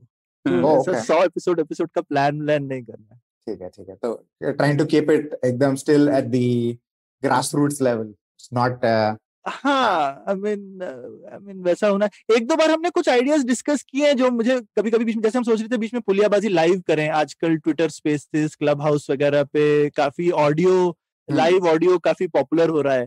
पर हमको यही लगता है, जैसे तुमने बोला, हमको काफी ये रहता है लॉन्जिटिविटी ऑफ कंटेंट की। हम लोग हमेशा अवसर लागत बहुत सोचते हैं। तो हमारे अभी भी 3 साल पुराने एपिसोड लोग अभी भी सुन रहे हैं। तो लाइव किया तो ठीक है, मे बी 50, 100, 500 लोग आएंगे, उसके बाद में वो कंटेंट खो जाएगा। तो ये सब में हमको हेजिटेशन रहती है कि ये करें नहीं करें। ऑल्दो मन था कि करना चाहिए, पर अभी तक इसीलिए नहीं किया कि जो भी हमको लगता है अगर हम कोई कुछ कर रहे हैं तो फिर वो किस तरह से वो रहे कंटेंट लोगों के लिए। So, एक जो थी, I mean, I'm a big fan of your content, पर मुझे एक जो चीज थी, मैंने प्रणय को मैसेज किया था कि जो लास्ट था कि पता नहीं, आई थिंक वो बाई 2 जो आपने किया था इंडिया चाइना का जो किया था, और आपने डिस्कस किया था कि population control is not really a problem for India, और आपने जो ऐसे you swept the problem under the rug. I don't know what's the Hindi equivalent for that, कि आपने उसको ऐसे छुआ भी नहीं कि ये तो प्रॉब्लम ही नहीं है। तो वो मुझे थोड़ा सा एकदम, क्या बोलते, अगर मैं होता लाइव में तो पता नहीं, तो मैं तो वो obviously this is a Puliyabaazi episode, तो I thought we will take one small topic Puliyabaazi के लिए। तो मैं ये I don't agree with you, because हम अभी देख रहे हैं जो चाइना में हो रहा है विद 2020 विजन की, ओ अभी ऐसा हो गया तो that was a bad idea, है ना। पर the reason why they did that 40 years back proved to be right, which is economic growth, and they had it. And now obviously they have a different problem, तो अब वो कुछ और करेंगे, they will create another policy to fix that problem. So why do the both of you think that population is not a problem for India, or population growth is not a problem? ये मेरा पसंदीदा विषय है। क्यों? So actually Vineet, आप जो कह रहे हैं ना, ये बहुत कॉमन धारणा है भारत में। अब मैं पब्लिक पॉलिसी में इतने लोगों से बात करता हूँ ना, जो हम लोग एक कॉजल चेन बनाए अगर कि भारत का प्रॉब्लम क्या है, तो सबसे पहली चीज शायद मुझे लगता है लोगों को ये लगता है कि भारत की आबादी ही भारत का प्रॉब्लम है, सबसे the basic problem, you know, even poverty का problem is related to it, ऐसे। तो ये एक चीज है, और इसीलिए थोड़ा बहुत मैंने पढ़ा है इसके बारे में। तो एक तो मैं ये कहूंगा कि शायद पॉपुलेशन प्रॉब्लम था, एक टाइम पर था, और 1950-60s में बहुत लोगों ने इसके ऊपर लिखा भी है। लेकिन मेरा मुद्दा ये था कि आज के समय पर वो प्रॉब्लम जो सॉल्व करना था वो सॉल्व हो चुका है, क्योंकि हम लोग देखें, मेजर करते हैं हम लोग टोटल फर्टिलिटी रेट से। आप कैसे कम करोगे लोगों के आबादी को? और लोग, ज्यादा लोग का जन्म नहीं होना चाहिए या फिर ज्यादा लोग मरने चाहिए? अब हम लोग मारना तो नहीं चाहते लोगों को, है ना? तो अब ये चाहते हैं कि लोगों की जो जन्म की जो गति है वो कम हो, तो वो भारत में ऑलरेडी हो चुका है ना। तो जो टोटल फर्टिलिटी रेट थी वो कम से कम 5 या 6 थी पर reproductive age of women in 1960। वो अभी रिप्लेसमेंट रेट पे पहुंच चुकी है, 2.2 है। करेक्ट। कई सारे राज्यों में तो रिप्लेसमेंट रेट से और कम भी है। तो मुझे लगता है कि वो जो प्रॉब्लम था वो सॉल्व हो चुका है, उसको अब और क्या करोगे? मतलब what else can you do?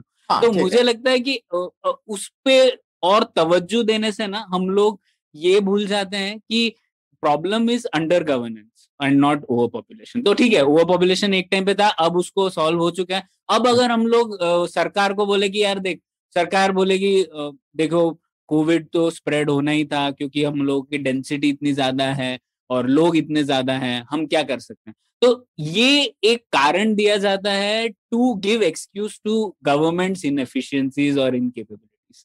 तो वो मुझे लगता है गलत है। हो गया, वो प्रॉब्लम था और वो सॉल्व होने की कगार पर है, उसको आप कुछ नहीं कर सकते। इसका बहुत एक रिलीजियस एंगल भी है विनीत, आपको पता ही है। लोगों को लगता है कि किसी रिलीजन का बहुत ज्यादा है, और वो भी डेटा नहीं है। मैंने हम पिछले एपिसोड में लिंक भी दिया था, पॉपुलेशन फाउंडेशन ऑफ इंडिया जो थिंक टैंक है पॉपुलेशन के ऊपर ही, उन्होंने काफी कुछ स्टडीज किए हैं, और ये जो टोटल फर्टिलिटी रेट गिरा है वो सभी रिलीजन्स के लिए गिरा है, सभी राज्यों के लिए भी गिरा है। जैसे दक्षिण भारत में लोगों को लगता है कि यूपी में कुछ नहीं हुआ है, यूपी में अभी भी बहुत सारे आबादी है, लेकिन आप वो भी देखें, टोटल स्टार्टिंग पॉइंट्स अलग अलग हैं दोनों के, लेकिन डिक्लाइन दोनों में हुआ। ये बात है। तीसरी बात मैं ये कहूंगा, चाइना का जो आपने कहा, वो ये तो कोरिलेशन इज नॉट कॉजेशन वाला चीज है। एक्चुअली चाइना में देखेंगे आप, और मेफंग की बहुत अच्छी किताब है इसके ऊपर, तो उन्होंने इस पे ऊपर लिखा है कि ज्यादा आबादी चाइना के इकोनॉमिक ग्रोथ के लिए बहुत जरूरी थी, प्रॉब्लम नहीं था, वो एक वरदान था उनके लिए, क्योंकि जो लो कॉस्ट लेबर मिला उनको, जो एफडीआई आया, और the mass employment and mass production जो था वो इसीलिए हो पाया क्योंकि वर्किंग एज पॉपुलेशन में बहुत ज्यादा लोग थे एक जगह पे, तो वो प्रॉब्लम नहीं था उनके लिए। और जो गिराव हुआ है चाइना में भी, काफी लोगों को लगता है वो गिराव हुआ है वन चाइल्ड पॉलिसी की वजह से, लेकिन it is just a function of economic growth ना। जैसे समृद्धि बढ़ती है, हाँ, एजुकेशन, आप शहरों में आते हैं, शहरों में लोग कहाँ पर से छोटे घर हैं, कौन 5 बच्चे रख सकता है? तो ये तो भारत में भी हुआ है ना विनीत, हमारे पेरेंट्स के जनरेशन में 5-6 लोग थे, और सडनली आप देखेंगे कि उनके जनरेशन से जब वो माता पिता बने तो the drop was very drastic, 5-6 से सीधा 1-2 हो गए, है ना? तो वो हुआ है, तो वो चाइना में भी हुआ है। तो काफी चीज वो वन चाइल्ड पॉलिसी की वजह से नहीं है, बल्कि इकोनॉमिक ग्रोथ हुआ है, और तो वो भारत में भी हो रहा है।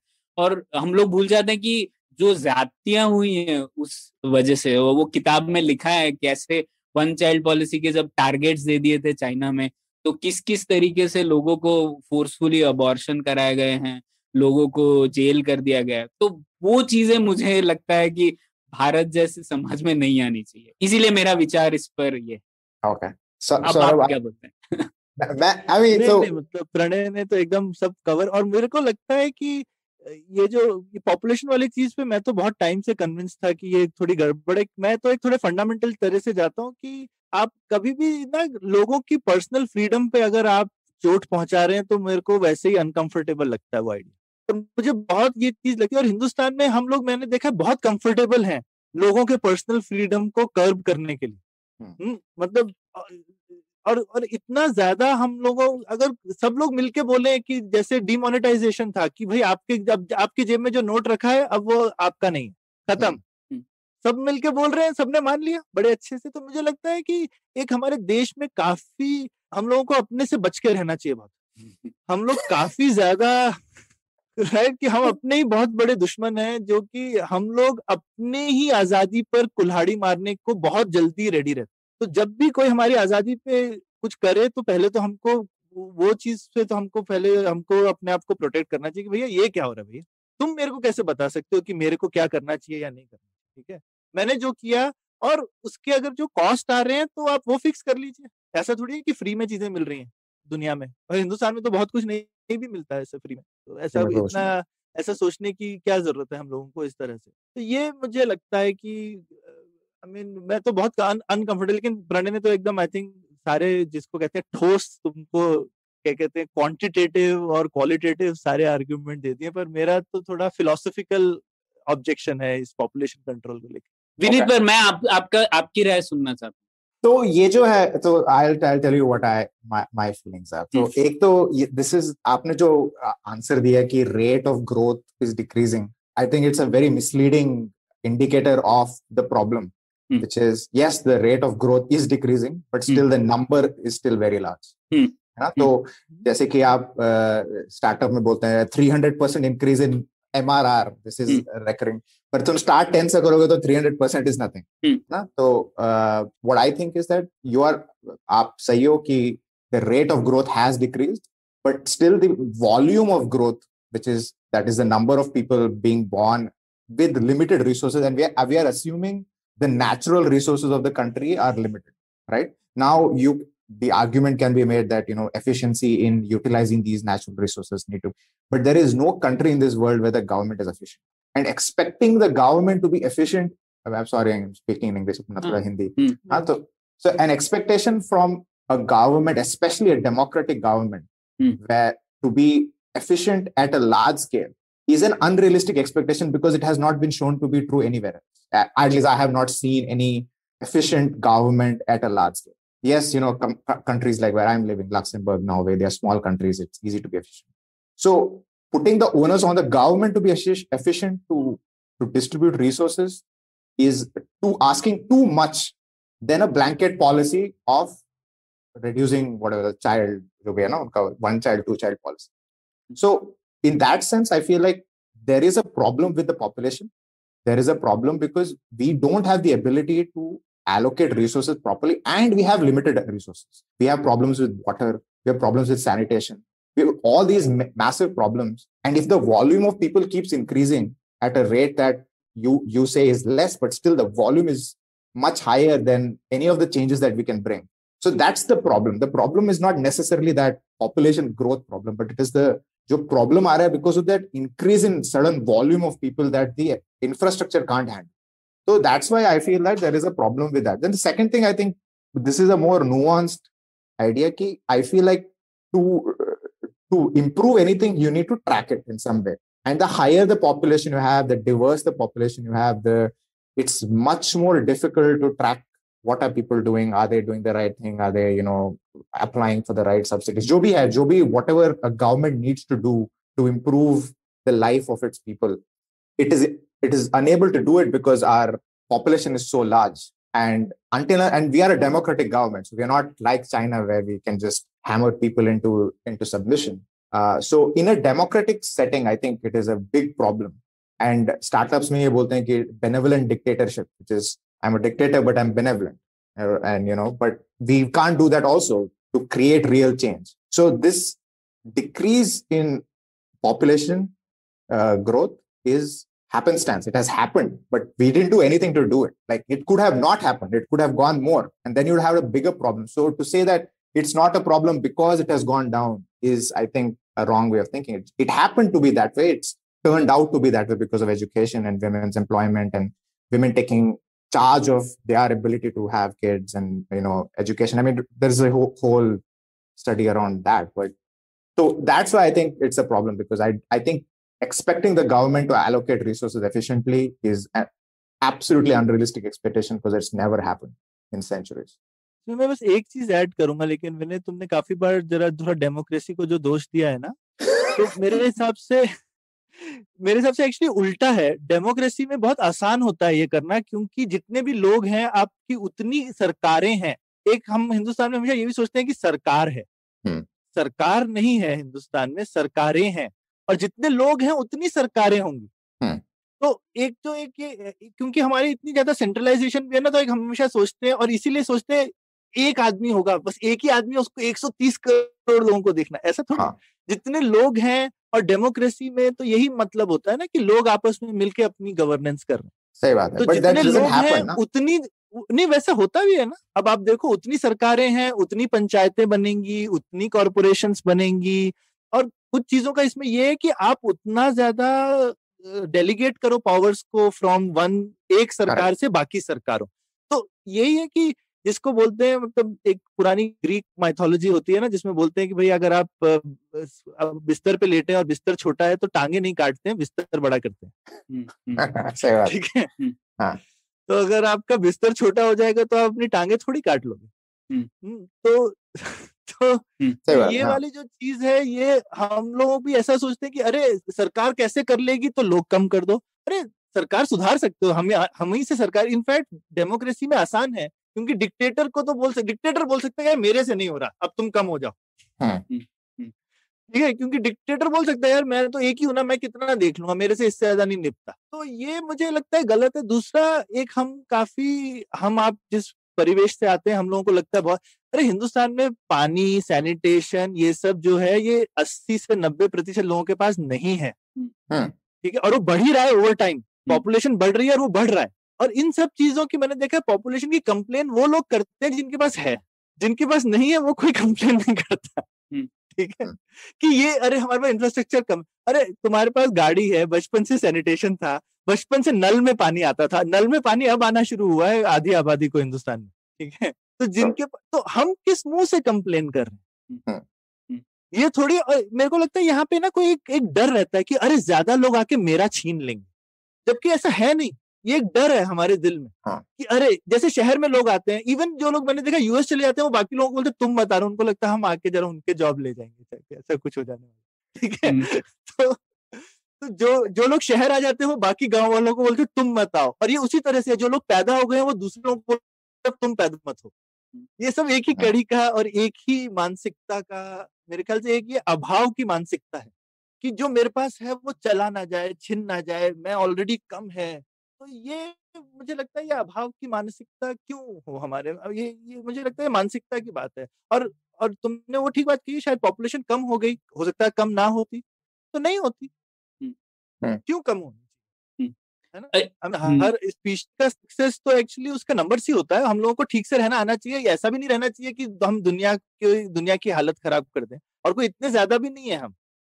अगर तुम पूरे हिंदुस्तान का मैप देखो, अगर तुम क्या कहते हैं न्यूयॉर्क गैप की डेंसिटी कर दो ना, तो मेरे ख्याल से एक गुजरात स्टेट में सारा हिंदुस्तान सिमट जाएगा डेंसिटी वाइज। हाँ, तो ऐसा कोई, यहाँ कर्नाटका में देख लो, लोग बैंगलोर में बड़े परेशान रहते हैं, बैंगलोर से जस्ट बाहर निकलो तो मीलों तक इंसान नहीं दिखता। जैसे रीसेंट डेटा मैंने देखा था, the 4 southern states are more denser compared to the central and north Indian states, जबकि हमारी संकल्पना ये है ही नहीं। हम लोगों को लगता है वहां पर लोग ही लोग है और जगह ही नहीं। तो राजस्थान तो खाली है, कुछ भी नहीं है। मध्य प्रदेश में सिर्फ फॉरेस्ट है, 14% is covered by forest area. तो एक्चुअली ऐसा, हाँ।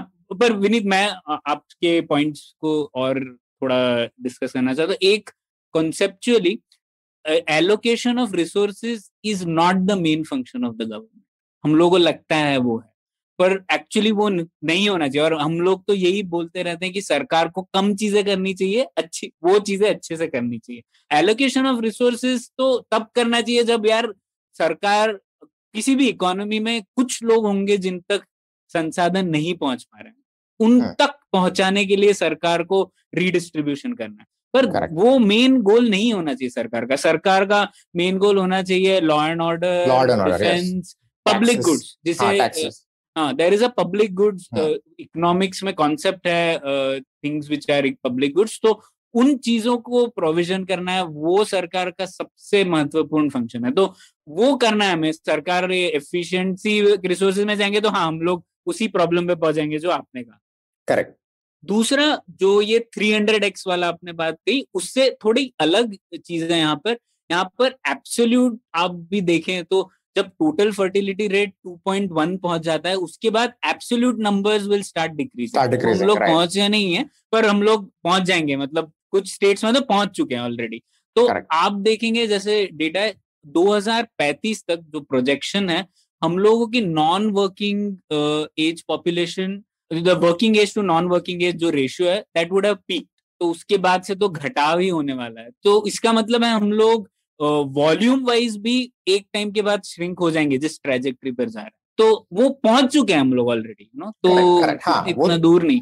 तो उससे उसके अलावा हम क्या कर सकते हैं? नहीं तो मैं तो बोलूंगा शायद, और मैं बताऊं विनी, तो मेरे ख्याल से कुछ टाइम में सरकार को एनकरेज करना पड़ेगा कि भाई बच्चे और पैदा हो तो जो है इकोनॉमी का बैलेंस रहेगा, वरना हिंदुस्तान को बहुत दिक्कत आने वाली है 2035 के बाद, जब डिपेंडेंसी रेशियोज खराब होने लगेंगे।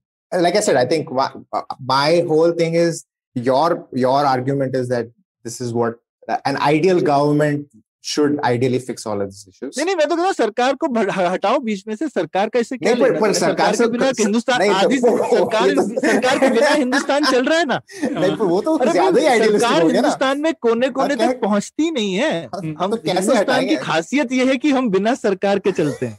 So I am also pro small government. So I also want less government. But the point is the reality की है government कुछ नहीं कर सकते उसके, like they have. वो ठीक है। हाँ, तो we have to think of solutions within certain constraints that we have, right? So in that sense, if I think about it, I cannot think of and like Pranay said, okay, you want to have a government that is efficient in certain aspects.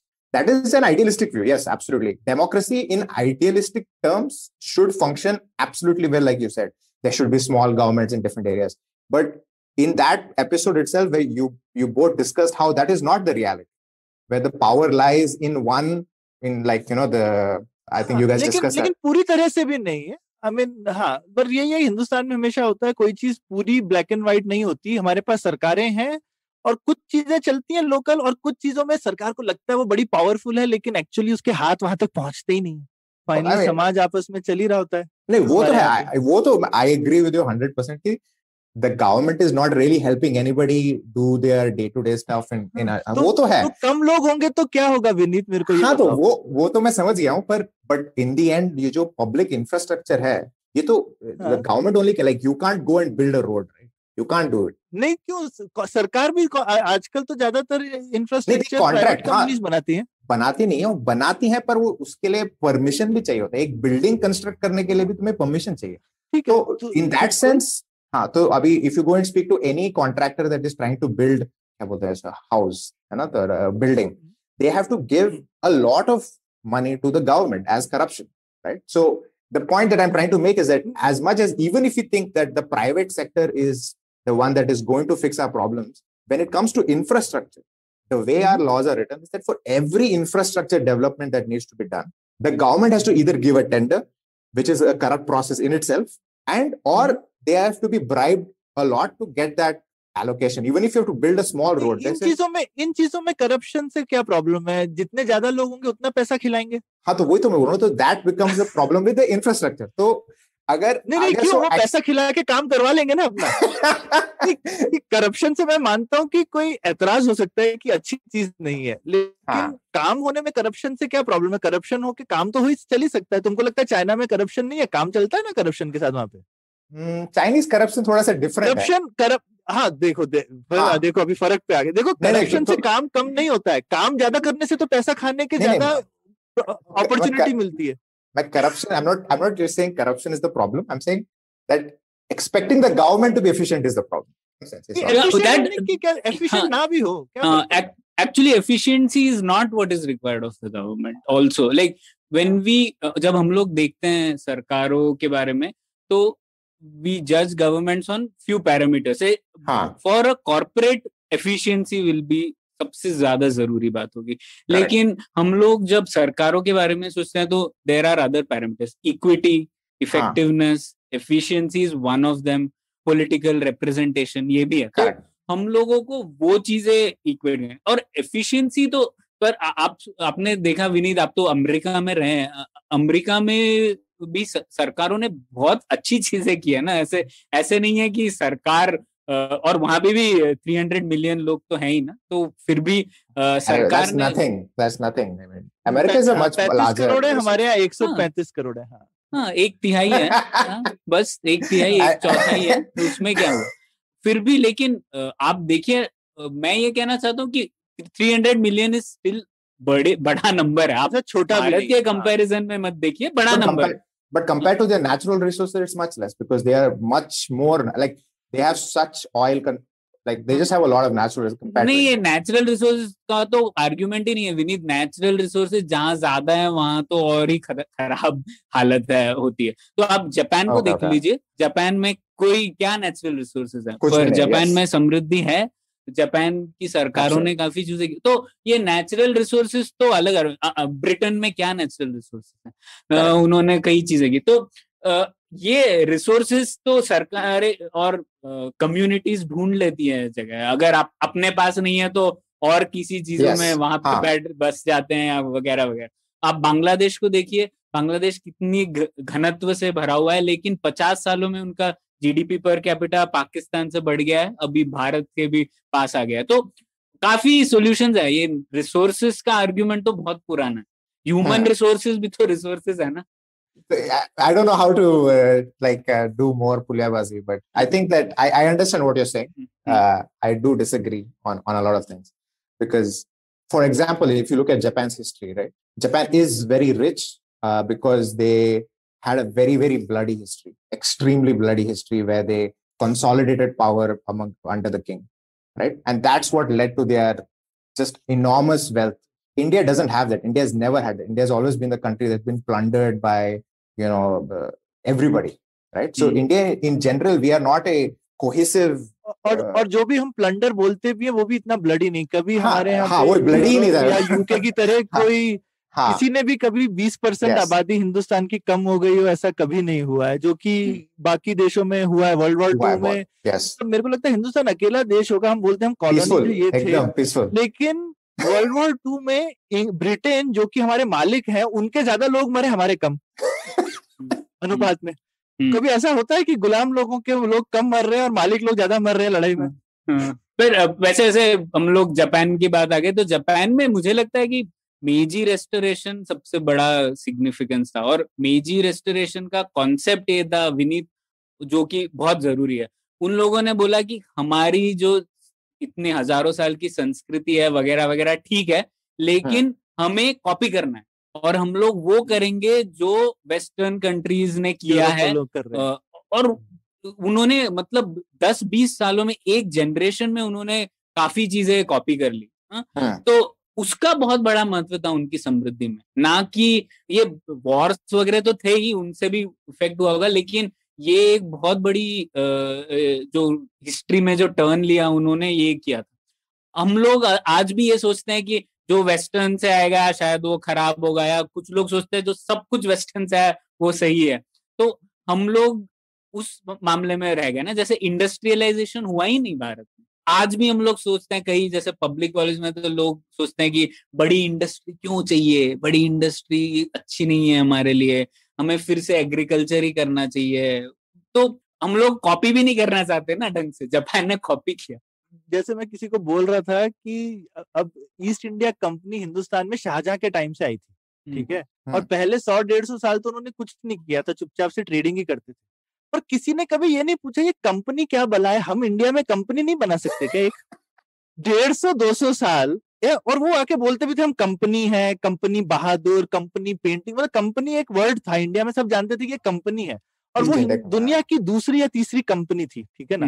दुनिया में उससे ज्यादा company, पहले Dutch east India company बनी, फिर ये England की company बनी, राइट। तो दो, पर आपके देश में 100 साल से एक कोई नया जानवर आया कंपनी नाम का, तो आप मतलब एक बार सोचोगे नहीं कि ये क्या चीज है? मैं भी कंपनी, हम नहीं एक कंपनी बना सकते क्या? पर हमने नहीं बनाई। तो anyway, back to you Vineet. हाँ, तो going to the Japan thing, if you read about the Meiji stuff, it was an iron fist over Japan. It wasn't like the way India rules, right? A very liberal democracy, kuch bhi karo ye.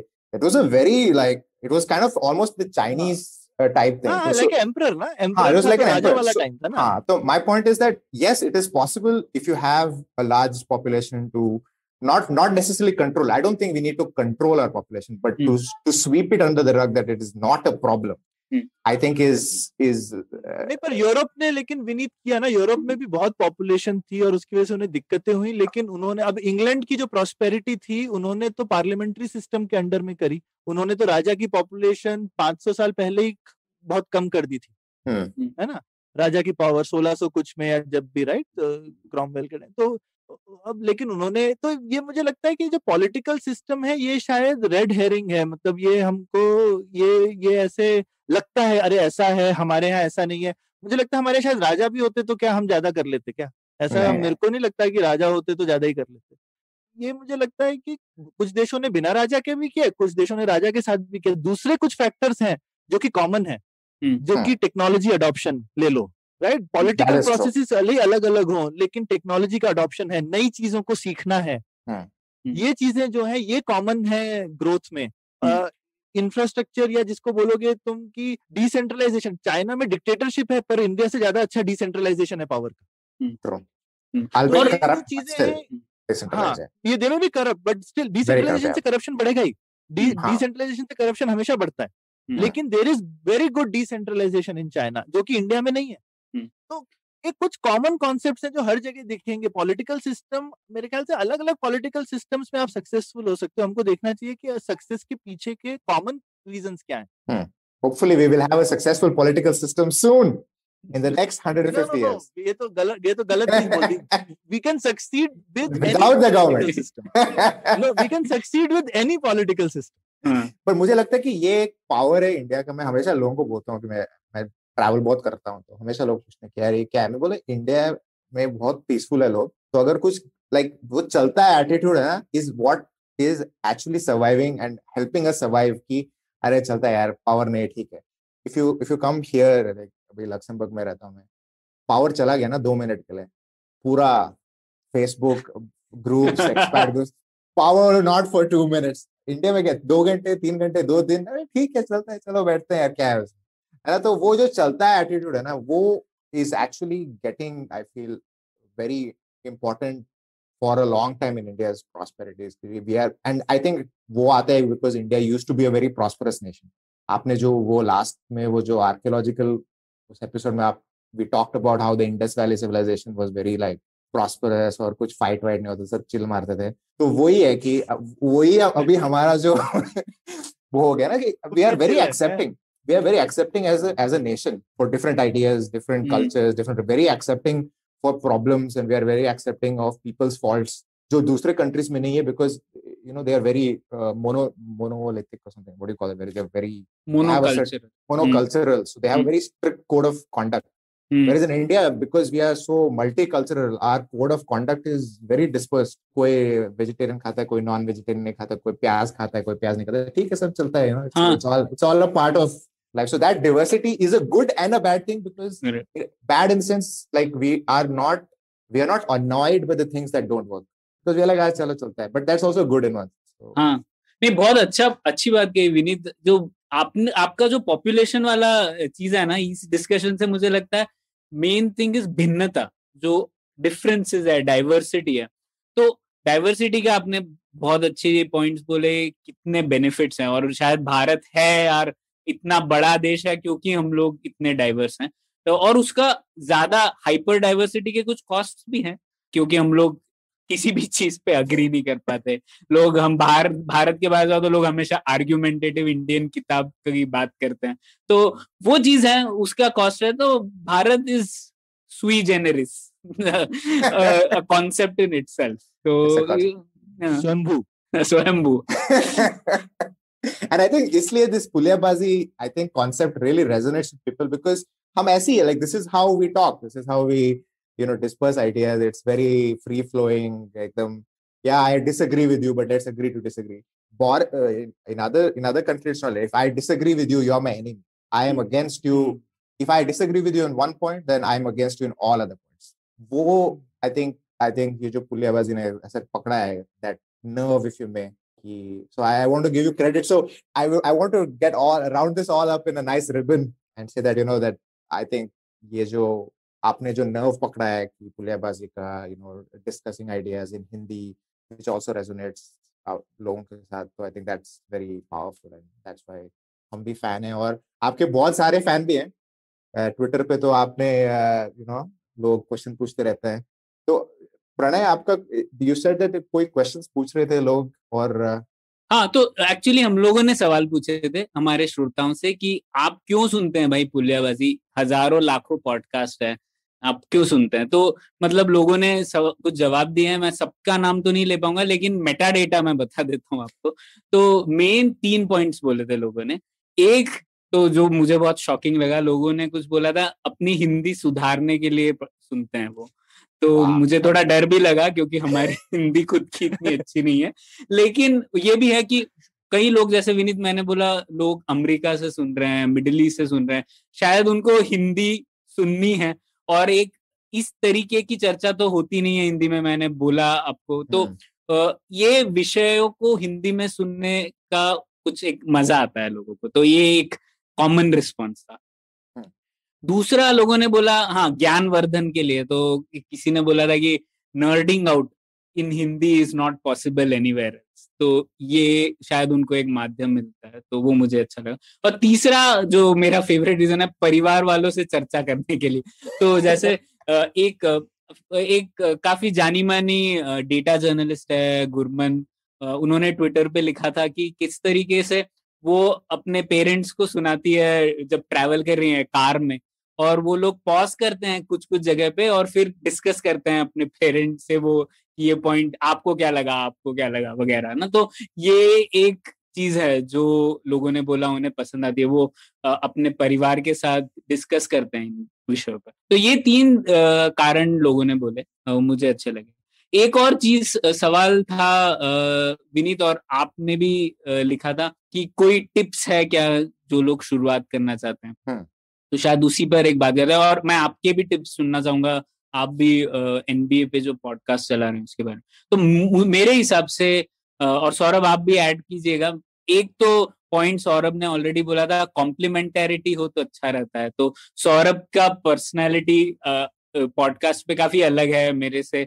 Saurabh काफी सवाल पूछते हैं और मुश्किल सवाल पूछते हैं, मैं प्रिपेयर्ड सवाल पूछता हूँ, तो मैं पहले से लिख के रखता हूँ और गेस्ट को भी मैं पहले से लिख भेजता हूँ, क्योंकि हम लोग हिंदी में बात कर रहे हैं ना, तो कंफर्टेबल भाषा नहीं होती कई गेस्ट के लिए, तो शायद एक कॉम्प्लीमेंटैरिटी चाहिए, एक चीज। दूसरा, स्टार्ट ऐसी गति पर शुरू कीजिए जो आप कंफर्टेबल हो। तो कई लोगों को प्रेशर ले लेते हैं हर हफ्ते करना है, तो आई थिंक एक सौरभ ने ये आइडिया दिया था कि 15 दिन में एक बार करेंगे, उससे ज्यादा हो ही नहीं पाएगा और वो बहुत जरूरी था, नहीं तो हर 7 दिन में तो हम लोग बर्नआउट हो जाते बहुत जल्दी। तीसरी चीज है जस्ट स्टार्ट, मतलब इक्विपमेंट वगैरह की एकदम आप इंतजार ना कीजिए, जो बेसिक इक्विपमेंट हो उससे बस शुरुआत कर दीजिए, बाद में इम्प्रूव करते रहिए। तो ये एक जरूरी पॉइंट था। और फाइनली हाँ, थोड़ी एडवांस प्लानिंग मुझे लगता है हेल्प करती है। जैसे कुछ सवाल आप भेज दीजिए पहले से गेस्ट को, तो लोग शायद और आसानी से चर्चा कर पाए, क्योंकि जैसे विनीत आपने शुरुआत इस एपिसोड की कि वो बहुत जरूरी थी, क्योंकि हिंदी आम माध्यम नहीं है इन सब विषयों का, गेस्ट को वार्म अप होने में थोड़ा समय लगता है। तो मैंने कई बार ऑब्जर्व किया है कि पहले 15 मिनट में लोग वो नोट ढूंढ रहे होते हैं, फिर 15 मिनट के बाद वो भूल जाते हैं कि वो एक अलग भाषा में बात कर रहे हैं, फिर इट्स जस्ट फ्लो। तो इसीलिए अगर आप पहले से सवाल भेज दें तो शायद फायदा होता है, लोग थोड़ा बेहतर प्रिपेयर हो जाते हैं। तो यही मेरे पॉइंट्स है, आप दोनों का क्या मानना है? नहीं, आई थिंक तुमने सब अच्छे से कवर किए प्रणय, और मैं इसमें बोलूंगा कि जैसे खासकर फ्रीक्वेंसी वाला पार्ट जो है वो इम्पोर्टेंट है, क्योंकि अगर आपकी फ्रीक्वेंसी ज्यादा हो तो आपकी लिसनरशिप ज्यादा होती है, ऐसा होता है। लेकिन सिर्फ लिसनरशिप मत चेस करो, क्योंकि पॉडकास्ट आप अगर सही में चलाना चाहते हो तो आपको देखना है कि सस्टेनेबिलिटी क्या है, वो ज्यादा इंपॉर्टेंट है। तो अगर हम भी ज्यादा एपिसोड्स निकालते रहें और ज्यादा रेगुलर हो तो एकदम से लिसनरशिप शूट अप करती है, लोगों की हैबिट जल्दी डेवलप होती है, ऐसा लोग बोलते हैं, साइंटिफिकली है काफी कि हर हफ्ते करो तो बेटर है। पर हमने सोचा कि हमारे लिए वो जरूरी नहीं है, हमारे लिए ये जरूरी है कि हम इसको सस्टेनेबली कर सके। और मेरे ख्याल से ये चीज काफी लोग, पॉट फेड वर्ड है, लोग जो है खुद ही बर्नआउट हो जाते हैं या उनको, और मेरे ख्याल से 2 एपिसोड्स के बीच में इनफ टाइम नहीं मिलता, खासकर आइडियाज ऐसा, अगर आप करंट अफेयर्स कर रहे हो तो शायद रोज कर सकते हो हो, सकता है हाँ। क्योंकि रोज कुछ हो ही रहा है दुनिया में, आप उसको डिस्कस कर सकते हो। तो ये भी डिपेंड करता है कि आप क्या कर रहे हो, ठीक है। और दूसरा मुझे लगता है कि जैसे प्रणय बोला, बस करो, बहुत ज्यादा परेशान मत हो, करते करते अपने आप अच्छे हो जाओगे, अगर अच्छे नहीं भी हो तो। सही बात है। प्रैक्टिस तो करने से ही आएगी, Practice और makes it, गलत yeah. होने से हाँ, और ज्यादा से ज्यादा गलत ही होगे ना, क्या फर्क। That's true. That's not that bad. हाँ, तो I think हाँ प्रणय, तो obviously I run a podcast called Ball is Bay, NBA podcast है, तो हम भी बोलते हैं कि we are the largest podcast in an Indian accent, NBA podcast in Indian accent, कि हम इंग्लिश में बात करते हैं पर अपना our accent is Indian।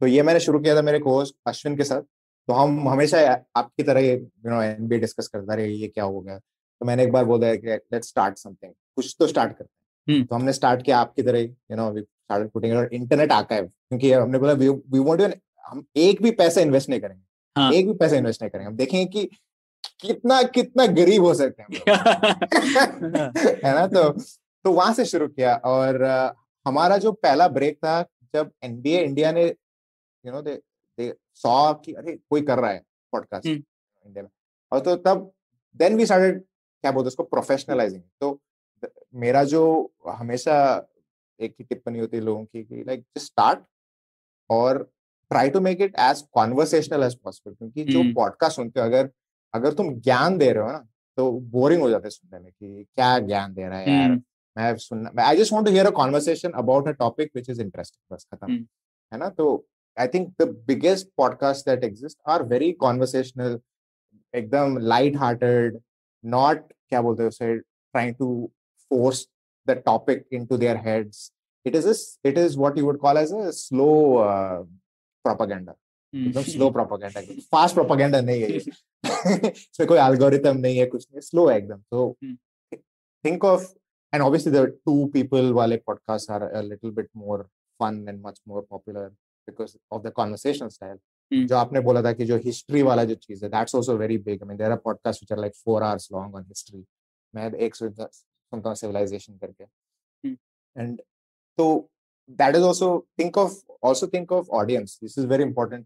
ये हमने सीखा है, क्योंकि पॉडकास्ट जो सुनते हैं वो सेल्फ सेलेक्टेड इंटेलेक्चुअल्स होते हैं, सेल्फ सेलेक्टेड कि हाँ मैं इंटेलेक्चुअल हूँ तो मैं पॉडकास्ट सुनूंगा, है ना। तो they don't even know this, but it's a self selection. So अगर तुम पॉडकास्ट करोगे तो try to have something that is stimulating to the mind, where people can think while they're listening to you. Like, अरे हाँ ये हो गया, ये अरे ये टॉपिक आ गया, अरे वाह ये मैंने सीख लिया आज, है ना। तो वो एक चीज है, एंटरटेनमेंट नहीं होता है podcast, it's not an entertaining, at least the only entertaining podcast जो मैंने सुना है वो है serial, which basically blew up the podcast, वो एंटरटेनिंग था, पर उसको प्रोड्यूस करने में बहुत पैसा लगा है, तो वो कोई नहीं कर सकता। तो I think conversational, intellectually stimulating, new ideas, वो उस टॉपिक पे अगर तुम करोगे तो it is better, it is much more easier to sustain it for a long term and be as cheap as possible. वो तो हम लोग प्रॉब्लम नहीं है। हाँ। वैसे सौरभ, विनीत बहुत अच्छे बास्केटबॉल प्लेयर है, हम लोग स्कूल में रग्बी खेलते थे, वो ही सिर्फ बास्केटबॉल खेलते थे। अच्छा। बास्केटबॉल के साथ हम लोगों को तो आता नहीं था, तो शायद इसीलिए उन्होंने NBA पर पॉडकास्ट शुरू किया। Ask for our favorite podcast also. Oh, podcast, not pod episodes. Okay. हाँ, what do we listen to? हाँ, ठीक है, हाँ। तो that last question. उसके बाद आप। हाँ, तो ये लास्ट क्वेश्चन। तो सौरभ, बिफोर ये खत्म होने से पहले, ये एक कहावत है कि, I mean not कहावत, but I don't know what's saying that कि the best writers are the ones that read the most. So the best podcasters are probably the people that listen to a lot of podcasts. So आप कौन सा podcast सुनते हो? And which are your favorite podcasts? Obviously Ball is Bay is your favorite podcast, but other than that, other than that, actually to be honest, ये pandemic के time पे तो मैं बहुत कम पॉडकास्ट सुन रहा हूँ, क्योंकि पहले सबसे ज्यादा पॉडकास्ट में सुनता था ड्राइव करते समय, अब तो सब घर से काम होता है ना, तो सुनना कम हो गया है, बहुत हो गया। हाँ, आई मीन तो करंट अफेयर्स में वगैरह 2 ही मैं पॉडकास्ट सुनता हूँ आजकल। एक अगर मेरे को इंडियन पर्सपेक्टिव चाहिए होता है तो तक्षशिला का ऑल थिंग्स पॉलिसी है, रोज डेली पॉडकास्ट, वो सुनता हूँ मैं। और ग्लोबल पर्सपेक्टिव होता है तो इकोनॉमिस्ट के पॉडकास्ट हैं वो सुनता हूँ मैं।